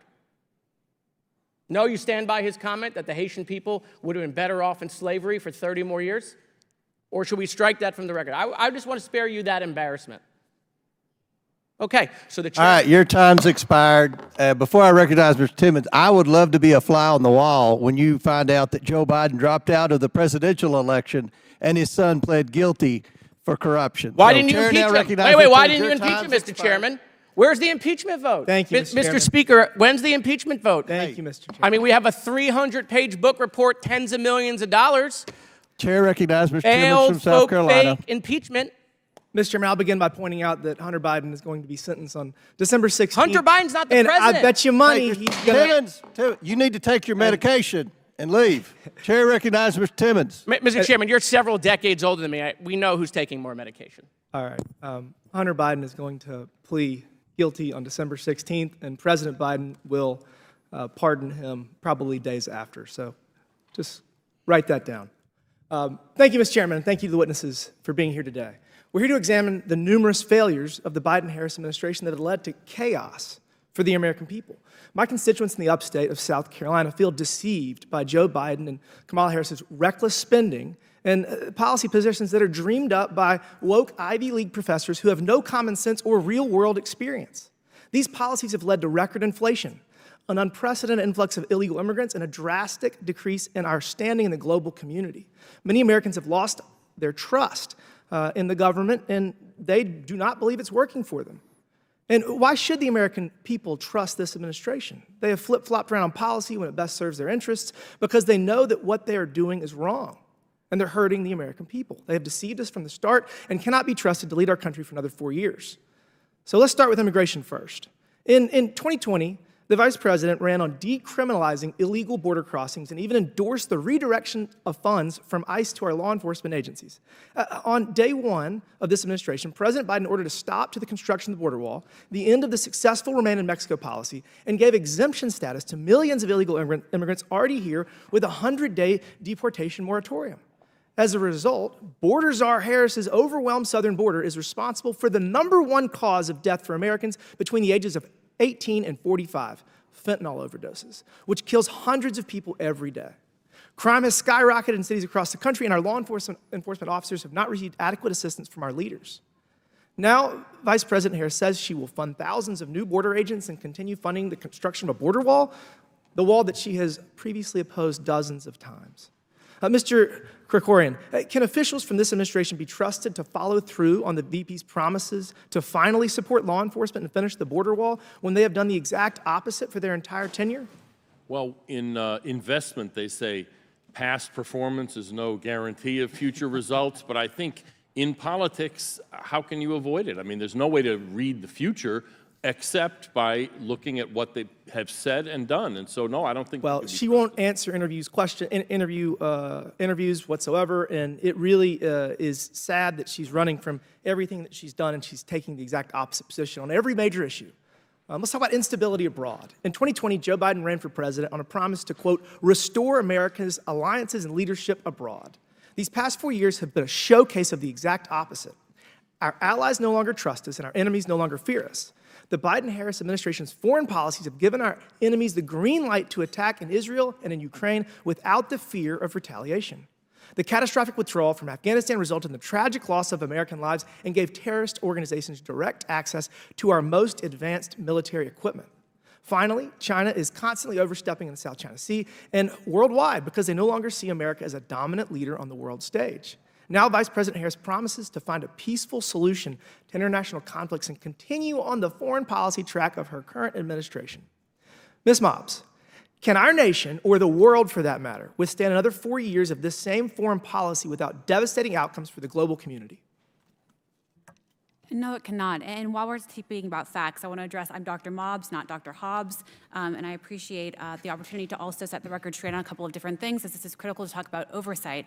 In particular, if you're talking about Ukraine, for example, there have been substantial issues with oversight that I think that we need to address. Now, congressional Republicans should be very proud of the fact that it has been their leadership that allowed 39 oversight provisions to enter into any of the supplementals. However, to your point, Congressman, there has been a refusal to give the weapons that they need. They've done onerous restrictions on that, which is a continuation of Obama policy, will be continuation of Biden policy, and therefore continuation of Harris policy. They also failed to deliver an unclassified version of the strategy to Congress. It was already months late, and therefore there's no transparency to the American people. Thank you for that. Thank you. I got one more issue I got to address, and I'll just say this. When Trump wins in November, Russia will be out of Ukraine, and all the hostages will be released probably before he's actually sworn in. Last, but certainly not least, inflation. Back in 2021, President Biden told the American people inflation would be only temporary. Then Treasury Secretary Yellen claimed inflation was transitory. Outrageously, in 2022, Biden cast the blame on Russian aggression in Ukraine for rising prices. Listen, the people of my district are suffering because inflation is the highest it's been in my lifetime. Interest rates are through the roof, and that's hitting them in the grocery store, at the gas pump. And look, they're just worse off than they were 4 years ago. It's as simple as that, and I think that's what's on the ballot in November. And Mr. Chairman, I appreciate you having this hearing, and with that, I yield back. Thank you. Gentleman yields back. Chair now recognizes Ms. Presley from Massachusetts. Thank you. You know, this would all be funny if it wasn't so devastating. At a time when the leader of the Republican Party is trying to claim that he has no connection whatsoever to Project 2025, an outright lie, another lie like the one that he spews daily about Haitian Americans in Springfield, Ohio. Again, the leader of the Republican Party is trying to claim that he has no connection whatsoever to Project 2025, an outright lie. Our Republican colleagues have invited 4 of the manifesto's architects to testify today. I'm over here. In a desperate attempt to erase all of the ways that the American public has benefited from the Biden-Harris administration, this committee has instead spotlighted what Project 2025 would offer: chaos and corruption. However, we would be ignoring a critical component of Project 2025 if we did not address the fact that its creators have been secretly peddling a, quote, 100-day playbook, unquote, that contains executive orders and emergency actions to roll out in the first hours of a second Trump presidency. Instead of sharing this plan with the public, an indictment of your dangerous policy plans in and of itself, those behind Project 2025 claim it is too controversial to release. Ms. Guna Sakara, yes or no, as a main author of Project 2025, are you aware of this playbook or quote-unquote fourth pillar? And remember, you are under oath. Yeah, and it's online on the website. Can you please detail what exactly it calls for? I think you explained it pretty well. It is a plan of action so that when Republicans and conservatives have another chance at a next administration, there's not lost time, and so that there is a plan ready to go.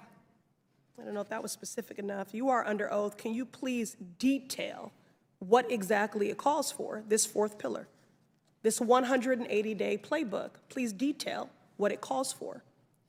Again, I'd reiterate what I just said, that I think you summarized it quite well. It includes a plan of action on day one so that But you didn't Republicans... say anything, and that's the problem. What is the plan of action?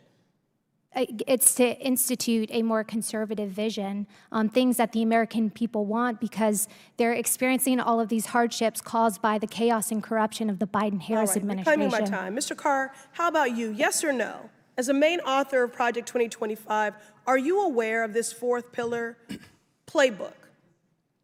Well, to be Yes or no? to be clear, I'm here in my official capacity. Yes or no? So I don't want to have any confusion I'm on reclaiming that. my time.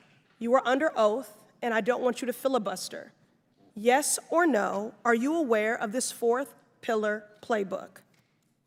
Okay, just so I can be clear, that writing that I did was in my personal capacity after getting the... Reclaiming my time, I didn't ask you that. Are you aware of the fourth pillar playbook, and can you detail, as you are under oath, what exactly it calls for?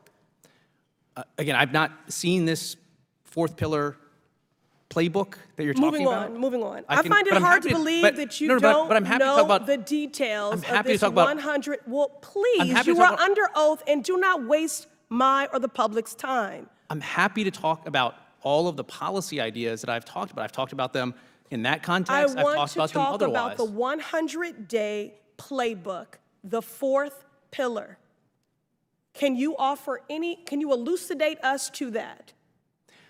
Again, All right, I'm moving on, sir. I find it hard to believe that you don't know details of the 100-day playbook, but there's one person that definitely knows. Kevin Roberts, the president of the Heritage Foundation, and that is why as co-founder of the Stop Project 2025 Task Force, alongside Representative Jared Huffman and dozens of our colleagues, we sent a letter to Mr. Roberts requesting he testify before Congress and release this 180-day playbook. We sent this letter on August 8th. The next day, he delayed his book launch, went into hiding. Kevin Roberts, what are you so afraid of? I am disappointed but unsurprised that the authors and leaders of Project 2025 are hiding their 180-day playbook.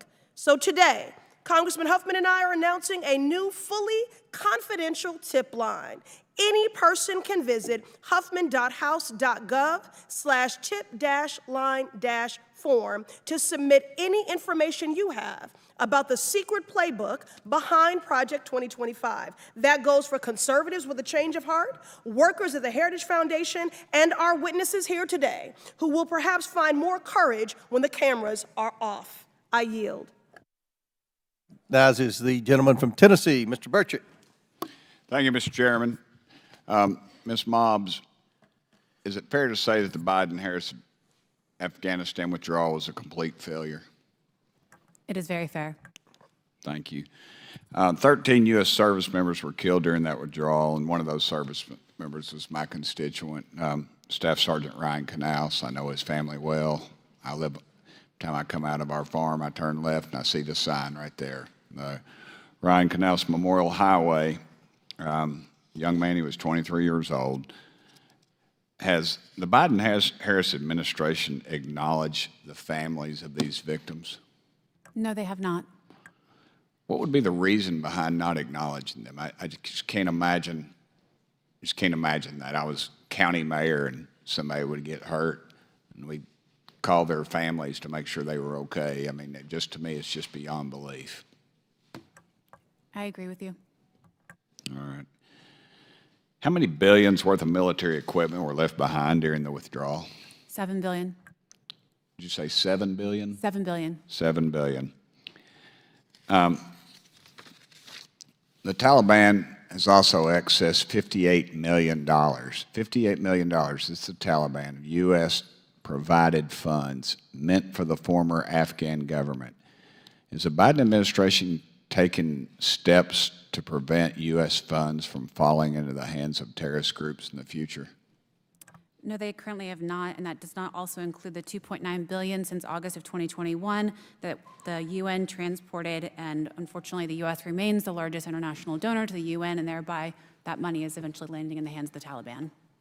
So that money is what? Landing in the hands of the Taliban.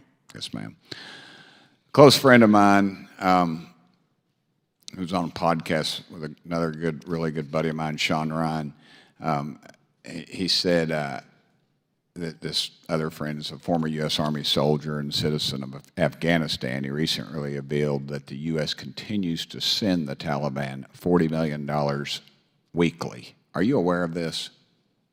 I'm not aware of that figure exactly, but it would make sense given the fact that we are transporting a massive amount of money to the UN. And what would that money be used for? I couldn't say specifically, but probably nothing positive. Well, the fact that a single penny of American tax dollars has ended up in the hand of terrorists is a disgrace. And I have a bill, of course, everybody gets here and promotes their bills that are going absolutely nowhere. And I actually have a bill, 6586, that would require the Secretary of State report on countries aiding the Taliban, the amount and its use. It would develop a strategy to discourage countries from aiding the Taliban and review the eligibility for U.S. assistance. And it would report on direct assistance in Afghanistan, including recipients, payment methods, and measures to prevent Taliban access. Now, this bill's already passed the House, and it's sitting in the Senate. And and I really urge Majority Leader Schumer, this is a bipartisan issue. This is just a failure of the United States government. And apparently, millions a week don't add up to a lot. And I tell you, in East Tennessee, dadgummit, they mean a lot. And people are struggling to get by right now.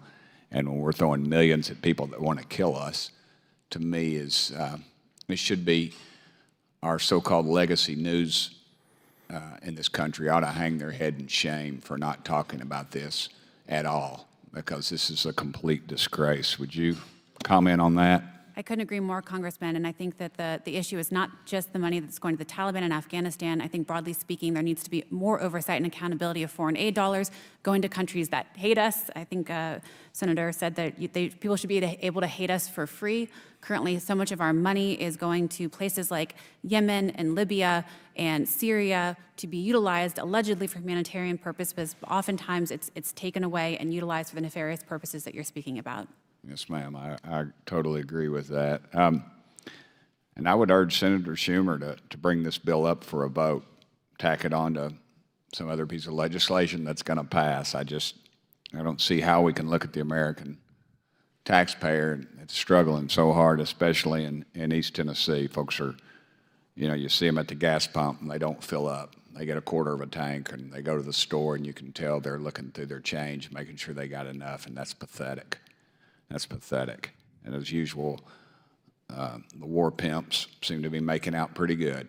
They get on both sides of these conflicts, and And eventually it's going to be, as my daddy, old World War II Marine, told me. He said, old men make decisions and young men die.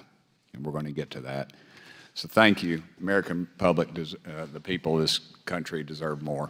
Thank you, Mr. Chairman. I yield back. Thank you, gentlemen. Chair now recognizes. Mr. Chairman, could just a UC request. It's just corroborating the perspective of my friend from Tennessee. This is from Business Insider.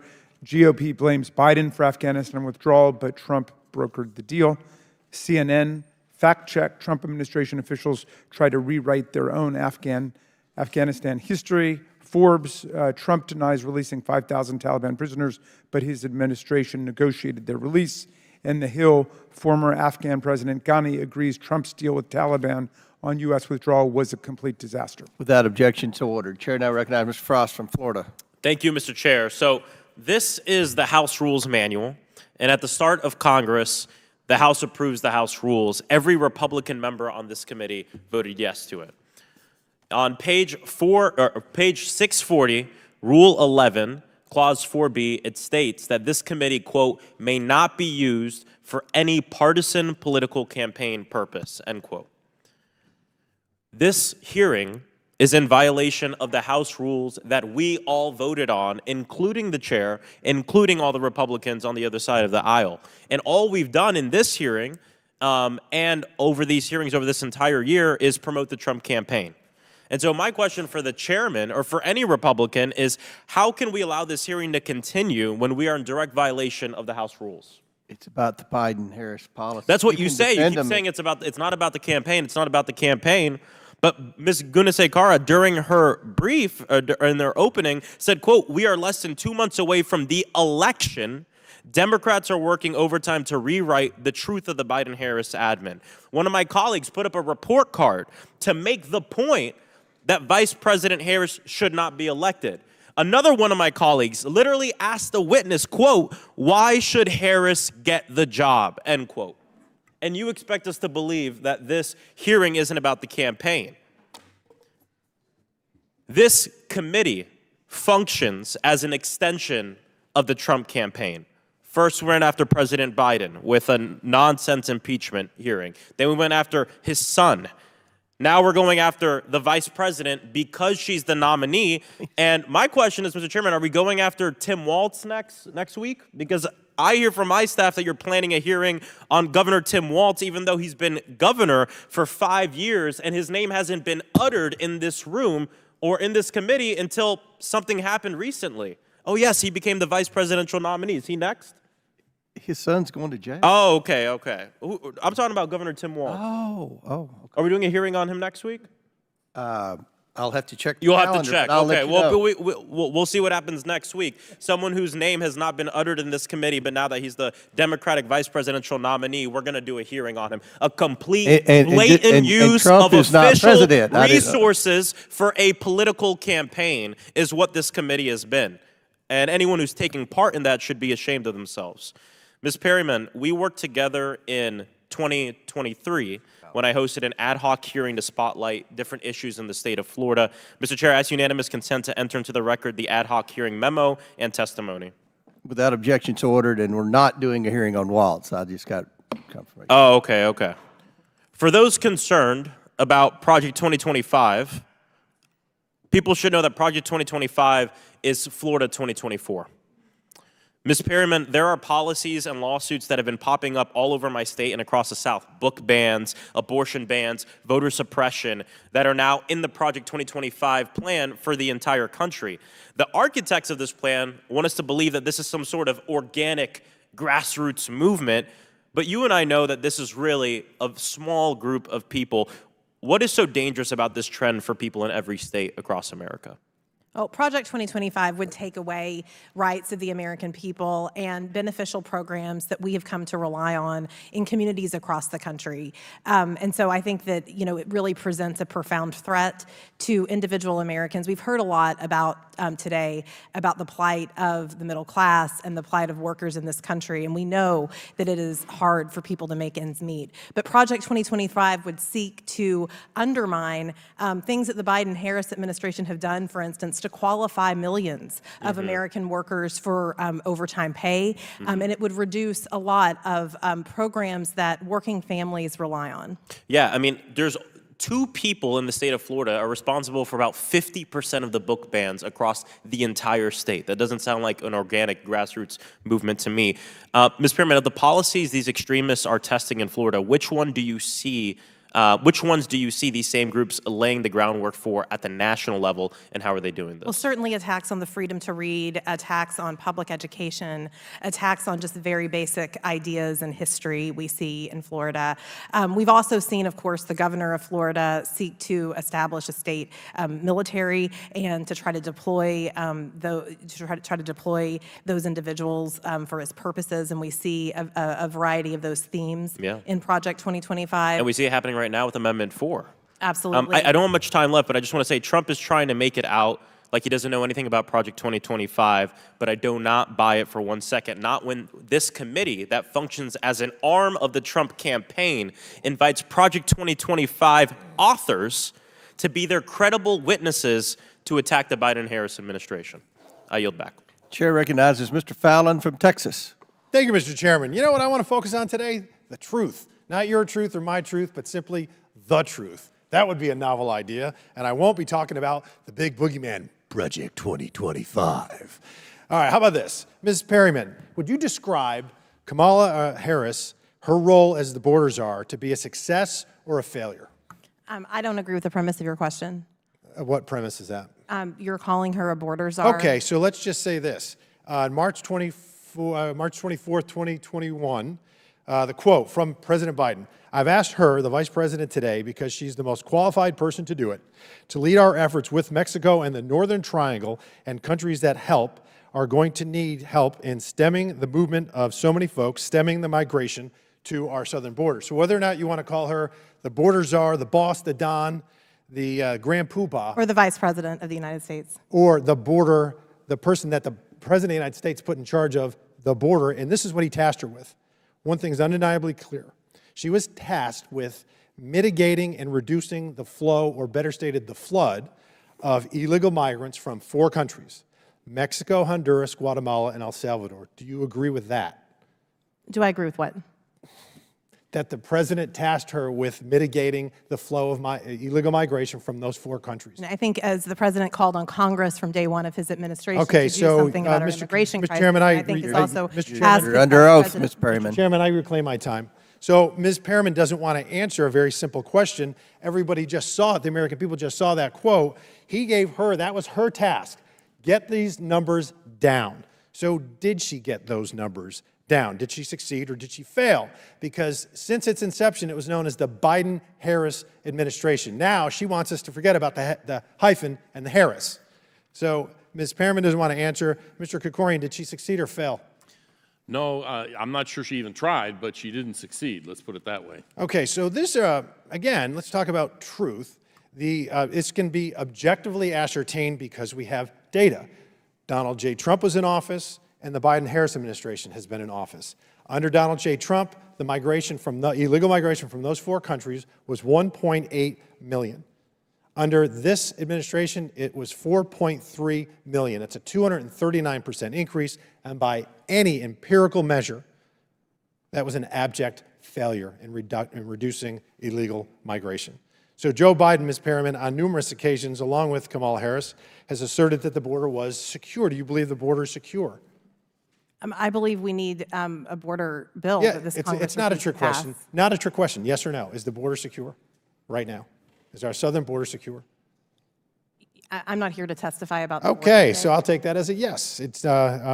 We all know it's not. In fact, the Homeland Security Secretary Alejandro Mayorkas testified under oath in front of God, country, and Congress, and I quote, "The border is no less secure than it was previously." And then he also said, we don't bear responsibility for a broken system. But here's the thing. We've got data, and I'm glad he was impeached because he deserved it. Under even Barack Obama's administration, 4 years, illegal migration, illegal encounters was 1.7 million. Under Donald Trump, it was 1.9 million. So commiserate numbers, they're close. Under the Biden-Harris administration, that figure was 10.6 million, a 557% increase. That was an abject failure. The Homeland Security Secretary was inaccurate, he was wrong, and I believe he was lying under oath. In the last 20 years, so we got this, the New York Times, or was it New York Times? Washington Post said that we had 172,000 illegal crossings in April. We hadn't had a month in 20 years that we had over 200,000 illegal border crossings. Hadn't happened in 20 years. Under this administration, it has happened 28 times. We had Chinese communists, migrants, people from the Chinese, communist China, 1,282 in 2020. In this past year, it was 27,000, a 2,100% increase. People on the terror watch list. Under Donald J. Trump, 4 years, there were 11 people that were apprehended on that list. Under this administration, it was 375. Fentanyl deaths have doubled, and the people of Texas have had to bear the brunt. In the last decade plus, we've had 299,000 criminal aliens arrested, charged with 513,000 crimes, and convicted of 187,000 of them. We're talking about murder, rape, kidnapping, burglary, etc. The big and the greatest task, Mr. Chairman, any of us have in this dais is to keep Americans safe. Because if you're not safe, then you're not free. And it's very clear that if you want more of the same, chaos, crime, cartels, corruption, then you keep the same people in power. But if you want change and you want to be safe and you want to put America first, you have an option to do that too. Mr. Chairman, I yield back. Chair now recognizes Ms. Ocasio-Cortez from New York. Thank you very much, Mr. Chairman.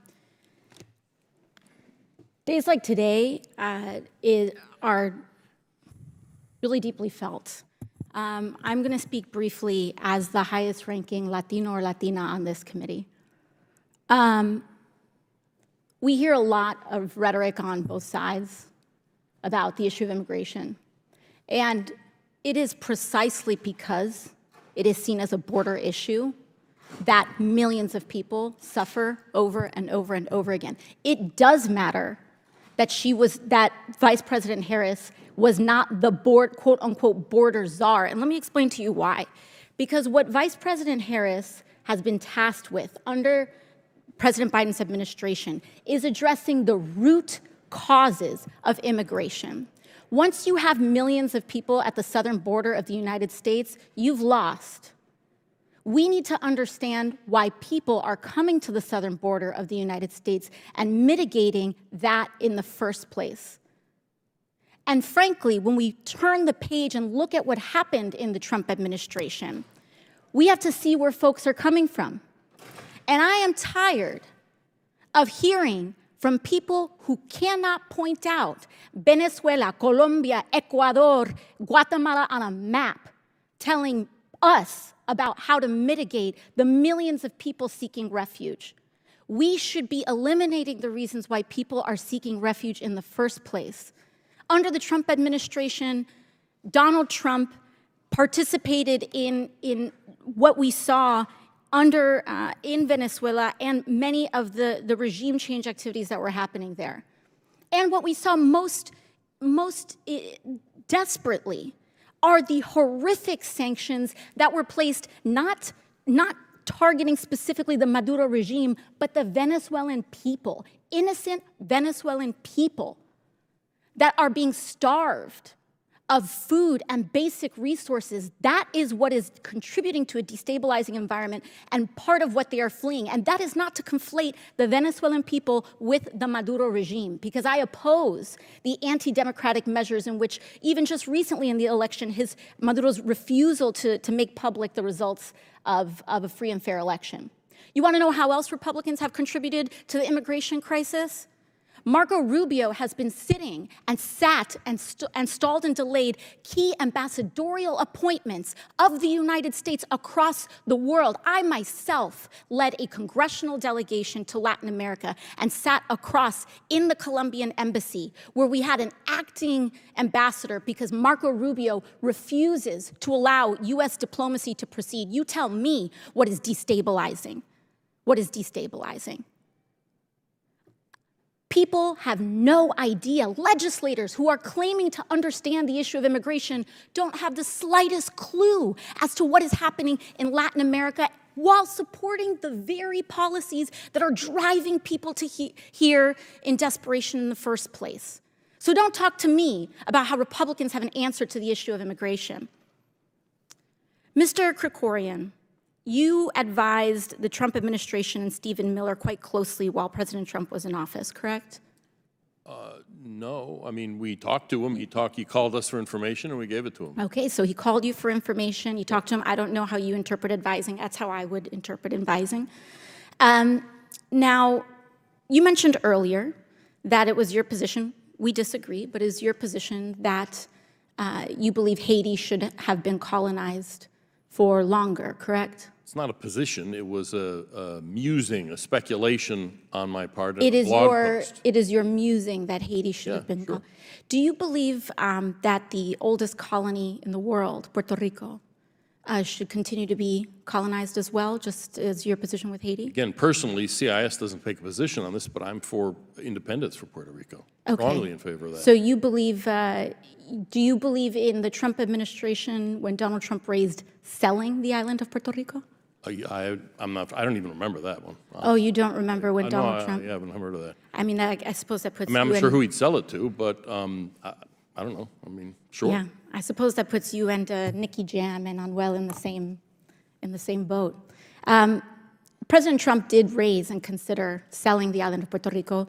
It's your position that Puerto Rico should have no affiliation. And what process do you think that should happen by? I don't know. I have no idea. It's You're not my not sure? area. I do immigration policy. Okay. So, like I said, personally, I think Puerto Rico, because it's a distinct, separate country, it is a colony, and it should be given its independence. It's long overdue. Given. It's not a CIS position. Right. Thank you. Thank you very much. Chair now recognize Mr. Langworthy from New York. Thank you very much, Mr. Chairman. I'd like to enter into the record a letter that I sent to the FCC on April 8th, 2024, urging the Commission to thoroughly scrutinize the transfer of ownership of Odyssey Incorporated to the Soros Management Fund. Without objection, so ordered. Commissioner Carr, are you aware of this letter? Yes, I am. Okay, and can you give me a status update on the proceedings as they relate to the transfer of ownership of Odyssey Inc. to the Soros Fund Management Company? Yeah, as you've indicated, there's a transaction where a Soros-backed group would take ownership of over 200 radio stations across 40 different markets after the FCC originally indicating that transaction could be reviewed and approved at the Bureau level without a commission vote. It's now become clear that that is a decision before the full commission, and it's one that I would assume now or in the near future the commission would approve. I think what's interesting about it is that the FCC here is not following its normal process for reviewing a transaction. We have established over a number of years one way in which you can get approval from the FCC when you have in excess of 25% foreign ownership, which this transaction does. And it seems to me that the FCC is poised to create, for the first time, an entirely new shortcut. Yeah, thank you. As you pointed out here and previously, these proceedings for transfer of ownership have been expedited. What exactly makes this case so deserving of an expedited proceeding so far, from what you could tell? There is nothing about this transaction that is out of the ordinary. It's the type of thing that we see all the time, and the FCC has a process for this. The full commission itself has never signed off on a shortcut like this. What we usually do is we require people to file a petition with us. We bring in national security agencies. They can review the foreign ownership. It's probably no big deal here, but we review that foreign ownership, and then we vote. Here, they're trying to do something that's never been done before at the commission level. Yeah, I must say, Commissioner, I am extremely alarmed at what's happening with this transaction. This is very unprecedented. Looking at the facts, it seems that the administration is giving a left-wing billionaire who is a major donor, a close ally, one of the chief funders of all of their efforts and their dark money, a free pass to take control of hundreds of local radio stations, flooding the airwaves with leftist propaganda, and I think it's blatant. What would a normal proceeding look like, Commissioner, here for the transfer of ownership in this nature? If you followed the process that the FCC adopted back in 2016, there'd be a petition for declaratory ruling. We'd bring in national security agencies. They would review the excessive foreign ownership that's involved here. They would figure out if there's any issues. Again, probably not, but we don't know yet. We haven't reviewed it. That could take 3 to 4 to 5 to 6 months. Then the full commission would step in and decide up or down on the merits of the transaction. It looks like we got the cart before the horse this time. It certainly appears that way. From my perspective, local radio and local media are the lifeline of communities like those in my district, much of small-town America, and they offer a diversity of ideas and viewpoints that aren't available elsewhere. And it's that diversity of ideas that the left, including partisan, very activist billionaires like George Soros, like to stifle. And they like to silence. And I'm deeply disturbed that this administration has fast-tracked a process to hand over these stations to one of their most loyal funders. And make no mistake, they know exactly what they're doing, and they welcome the result. And at this point, I will yield back, Mr. Chairman.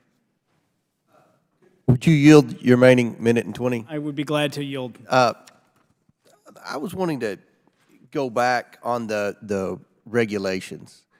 With respect to the Green New Deal and these policies, all we know about Vice President Harris is what she talked about when she was running for president, as well as the policies she has while she's been vice president. Ms. Gunasarki, could you explain what adding to the bureaucracy, what the Green New Deal does with respect to the bureaucracy? I don't think my colleagues understand the frustration with the American people out there. The government is supposed to work for the people. My colleagues on the left are really concerned about the bureaucracy and doing anything to disrupt the bureaucracy. But can you explain what the bureaucracy does to the consumers with respect to the Green New Deal and energy policies? Like, how does this affect their energy bill? How does this affect the grid and their reliance on and availability of energy? The bureaucracy right now has the power to determine what businesses succeed or fail, what industries succeed or fail. And what increasingly we have seen in the Biden-Harris administration is they use that authority to push out and squeeze out of existence business and industries that have fallen out of political failure. And what this ultimately means for the small business owner that's trying to get a permit is that they never get that permit. Right. What it means for investors who have put up millions of dollars of capital investment, that is frozen. And so the jobs and the economic development affiliated with that never manifests itself. And under this administration, those decisions are made whether or not that business, that industry, or the person aligns with the ideology of the left. Very good. I agree. Chair now recognizes Ms. Tlaib from Michigan. Thank you so much, Mr. Chair. Of course, we heard a lot today from both sides regarding different views for our country. I mean, historically, it's always been the case. But I do want to focus on, and folks know Chair Comer, I think, appreciates it, but I want to get centered to the everyday, daily life of our families at home. I hear a lot of them talk to me about, what are the government's policies affect and, their ability to put food on the table, lights. I think, the cost of utilities is just increasing. I think the cost of water has gone up 400% nationwide.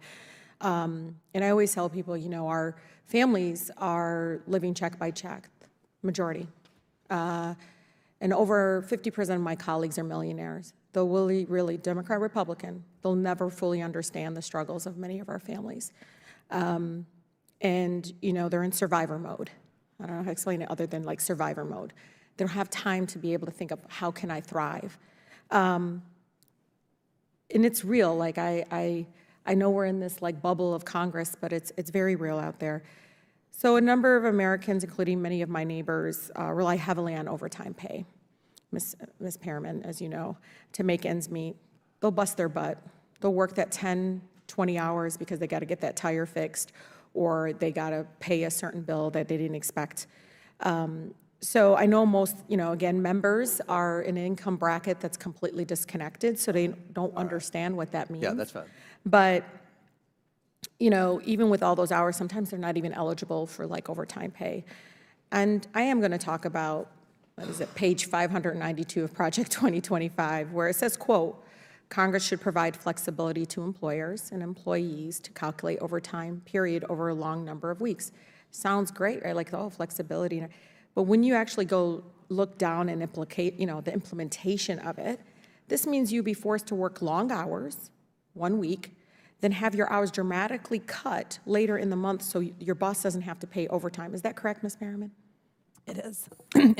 What do you think the impact would be here? We know it would be devastating, and that's not the only thing that's in Project 2025 that's devastating to working Americans who need to be paid for their work. It also would seek to revise the threshold by which you qualify for overtime, which is something that the Biden-Harris administration through the Department of Labor did revise upward so that more families could be paid fairly. Yeah, and I know the National Labor Relations Board is incredibly important. Many of our workers are, folks in the labor community. I mean, they really rely, day-to-day workers rely on the establishment of this board to make sure that their rights are protected. Even in Project 2025, and the former president, seriously continues to attack, saying that the National Labor Board is unconstitutional, the federal agency that protects, I mean, this is literally the federal agency that protects the right to organize and collectively bargain, many of which my colleagues, their parents benefited from that. Can you talk a little bit about the importance of that board? Yes, absolutely. And it is incredibly important for the American people and for the fairness of our workforce, for the ability of people to collectively bargain, including in workplaces that are structurally inequitable towards workers. And we do see it attacked not only in Project 2025, but in our courts and in a variety of contexts. Yeah. And Chairman Comer, you know this. I mean, Project 2025, we keep talking. I wish we could, Chairman, and I always look at Cummings because we need to make sure that we're not bringing the campaigning inside the Capitol. It's what most Americans hate about Congress. I mean, I think our approval rating is 17%. Honestly, I want to talk about Postal Service, you know that. I want to talk about the cost of insulin, the big pharma. I want to talk about these issues. Project 2025 is scary. It is. As somebody comes from the most beautiful, blackest city in the country, all I keep thinking about is what's going to happen to my neighbors. Working class folks, what's going to happen to them? This is real. It's not something on paper. Implementation-wise, it will be devastating for families. I just think we could do better. I think our families deserve better for our country. We can use this committee for so much more. Thank you so much, and I yield. May I respond? Sure. To my friend, Yes. Ms. Tlaib. We get along great. Love it. This hearing is about policy. This is a substantive hearing. I think many on your side have made it about this project, whatever it is, that I've never read. The former president said he's never read it. I know. And with businesses respect are to Postal, we've got that next month. I know. DeJoy's coming in, I think, or Look, somebody. you and I could talk about the COVID money, because I want to know where that money is, right? All of us do. We could talk about a lot of those things. But yeah, and Mr. Chair, it's just all due respect. It's just, it's hard for our families to be looking at this committee and just rolling their eyes, and we wonder why the popularity of Congress continues to be reduced. I respectfully disagree. We published a report last week about $200 billion in unemployment insurance fraud that the administration doesn't seem concerned about. We've talked about $46 billion being spent on broadband that's never connected a single household. So this is we are concerned about waste, fraud, and abuse, and that's kind of what we've been doing this whole Congress. No, I know. We could do it. Yeah. And I appreciate that committee hearing. I think we all appreciated it, and it was done in a bipartisan way. I thank you again, Mr. Thank the lady from Michigan. Her time's expired. And that concludes our questions. In closing, I want to thank our witnesses again for being here today, for your testimony. This isn't the easiest committee to testify in front of in this Congress. I now yield to Ranking Member Raskin for 4 minutes of closing remarks. And Mr. Chairman, thank you, witnesses. Thank you all for your participation today. Mr. Frost made the key point that the hearing was framed as a partisan exercise, but at least it has invited a straight-up comparison between the economic records of Donald Trump and Joe Biden. Donald Trump left Americans with 3 million fewer jobs than when he started in office, the worst record since the Great Depression. Meantime, we've had under the Biden-Harris administration the lowest unemployment rate in 50 years, 11 million new jobs created since 2021, including 750,000 new manufacturing jobs. While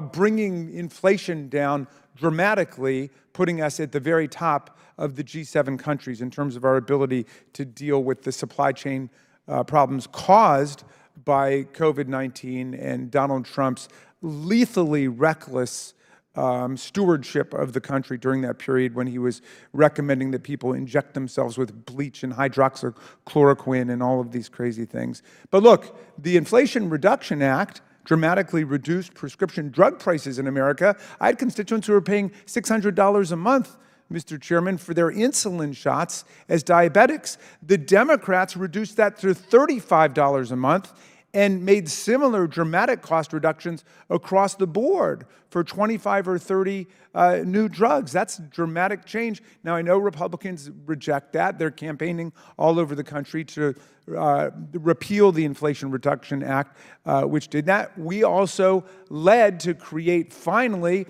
a $1.2 trillion investment in infrastructure, the roads, the bridges, the highways, the ports, the airports, rail and trail, rural broadband. I can't believe this slander against rural broadband in America.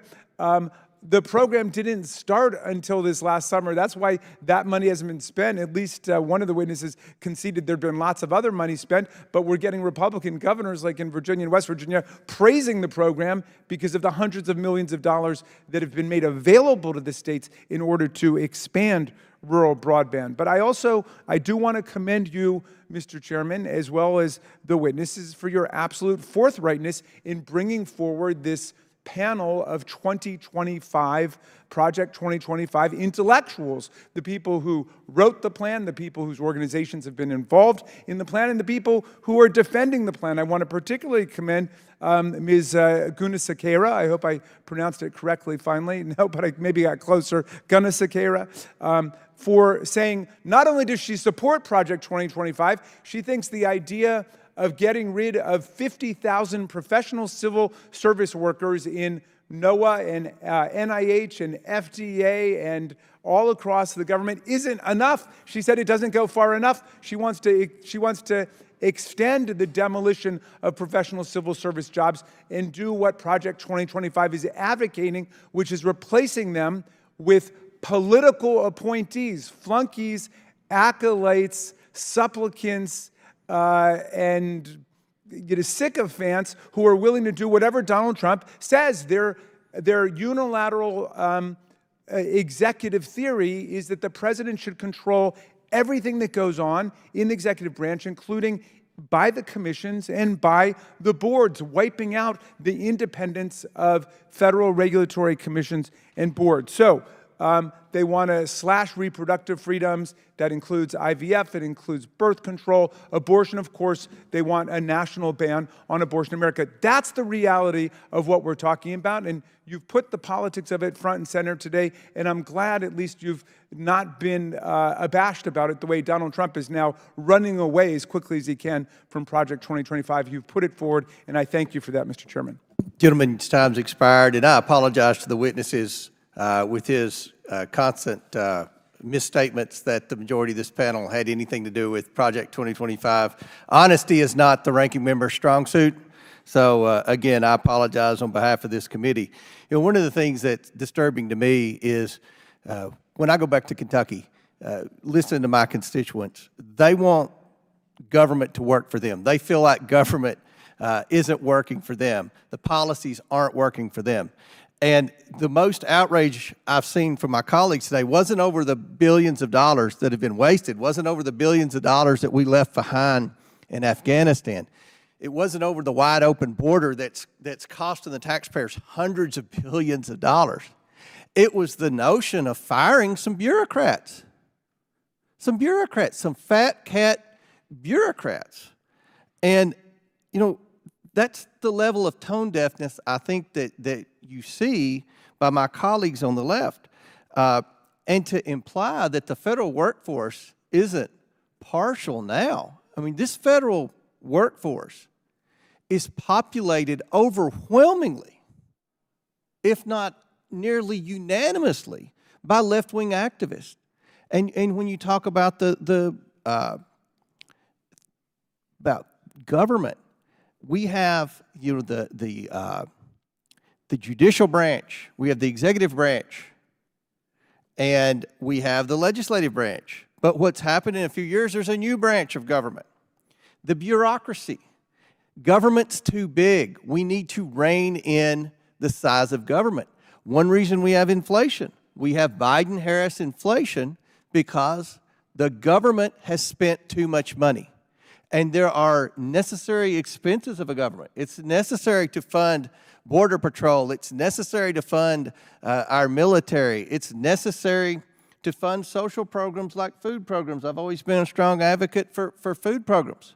But it's not necessary to continue to grow these bureaucracies and to continue to hire these federal left-wing bureaucrats that will not comply with the directives of the American people. If the American people make a statement this election that they want a different kind of policy with respect to energy policy, is the EPA, the way it's populated now, situated and willing to comply with that new direction, the mandate that the American people say that they will voice? No, the answer is no. And, you know, Ms. Stansbury, I want to thank the witnesses for their transparency on background and policies. I appreciate that. Where's the transparency among my Democrat colleagues? What is the vision for the future for the vice president?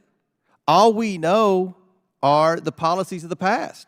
And the policies of the past, as we've outlined in this committee hearing, have been a huge failure, primarily to the American consumer who's having to struggle to pay for their grocery bills, who's having to pay more for rent, pay more for gasoline, pay more for every expense to the tune of $11,000 to $13,000 more per year for the same goods and services. The salaries did not increase $11,000 to $13,000. That's what inflation is. And we have inflation because of the bad policies of the Biden-Harris administration. I want to conclude with this. The ranking member mentioned the strong job market. His constituent, Jerome Powell, cut the interest rates yesterday by and I come from a banking background, by about as much as I've ever seen at one time. And he said the reason they did that is because of the weak job market. So at the end of the day, we need to, the weak job market that was created with mass illegal immigration into this country that has had a negative impact on the job market. That's his word. So again, I want to thank the witnesses for being here today to talk about substantive policy. I appreciate your willingness to come before this committee. And with that, without objection, all members have 5 legislative days within which to submit materials and additional written questions for the witnesses, which will be forwarded to the witnesses. If there is no further business, without objection, the committee stands adjourned.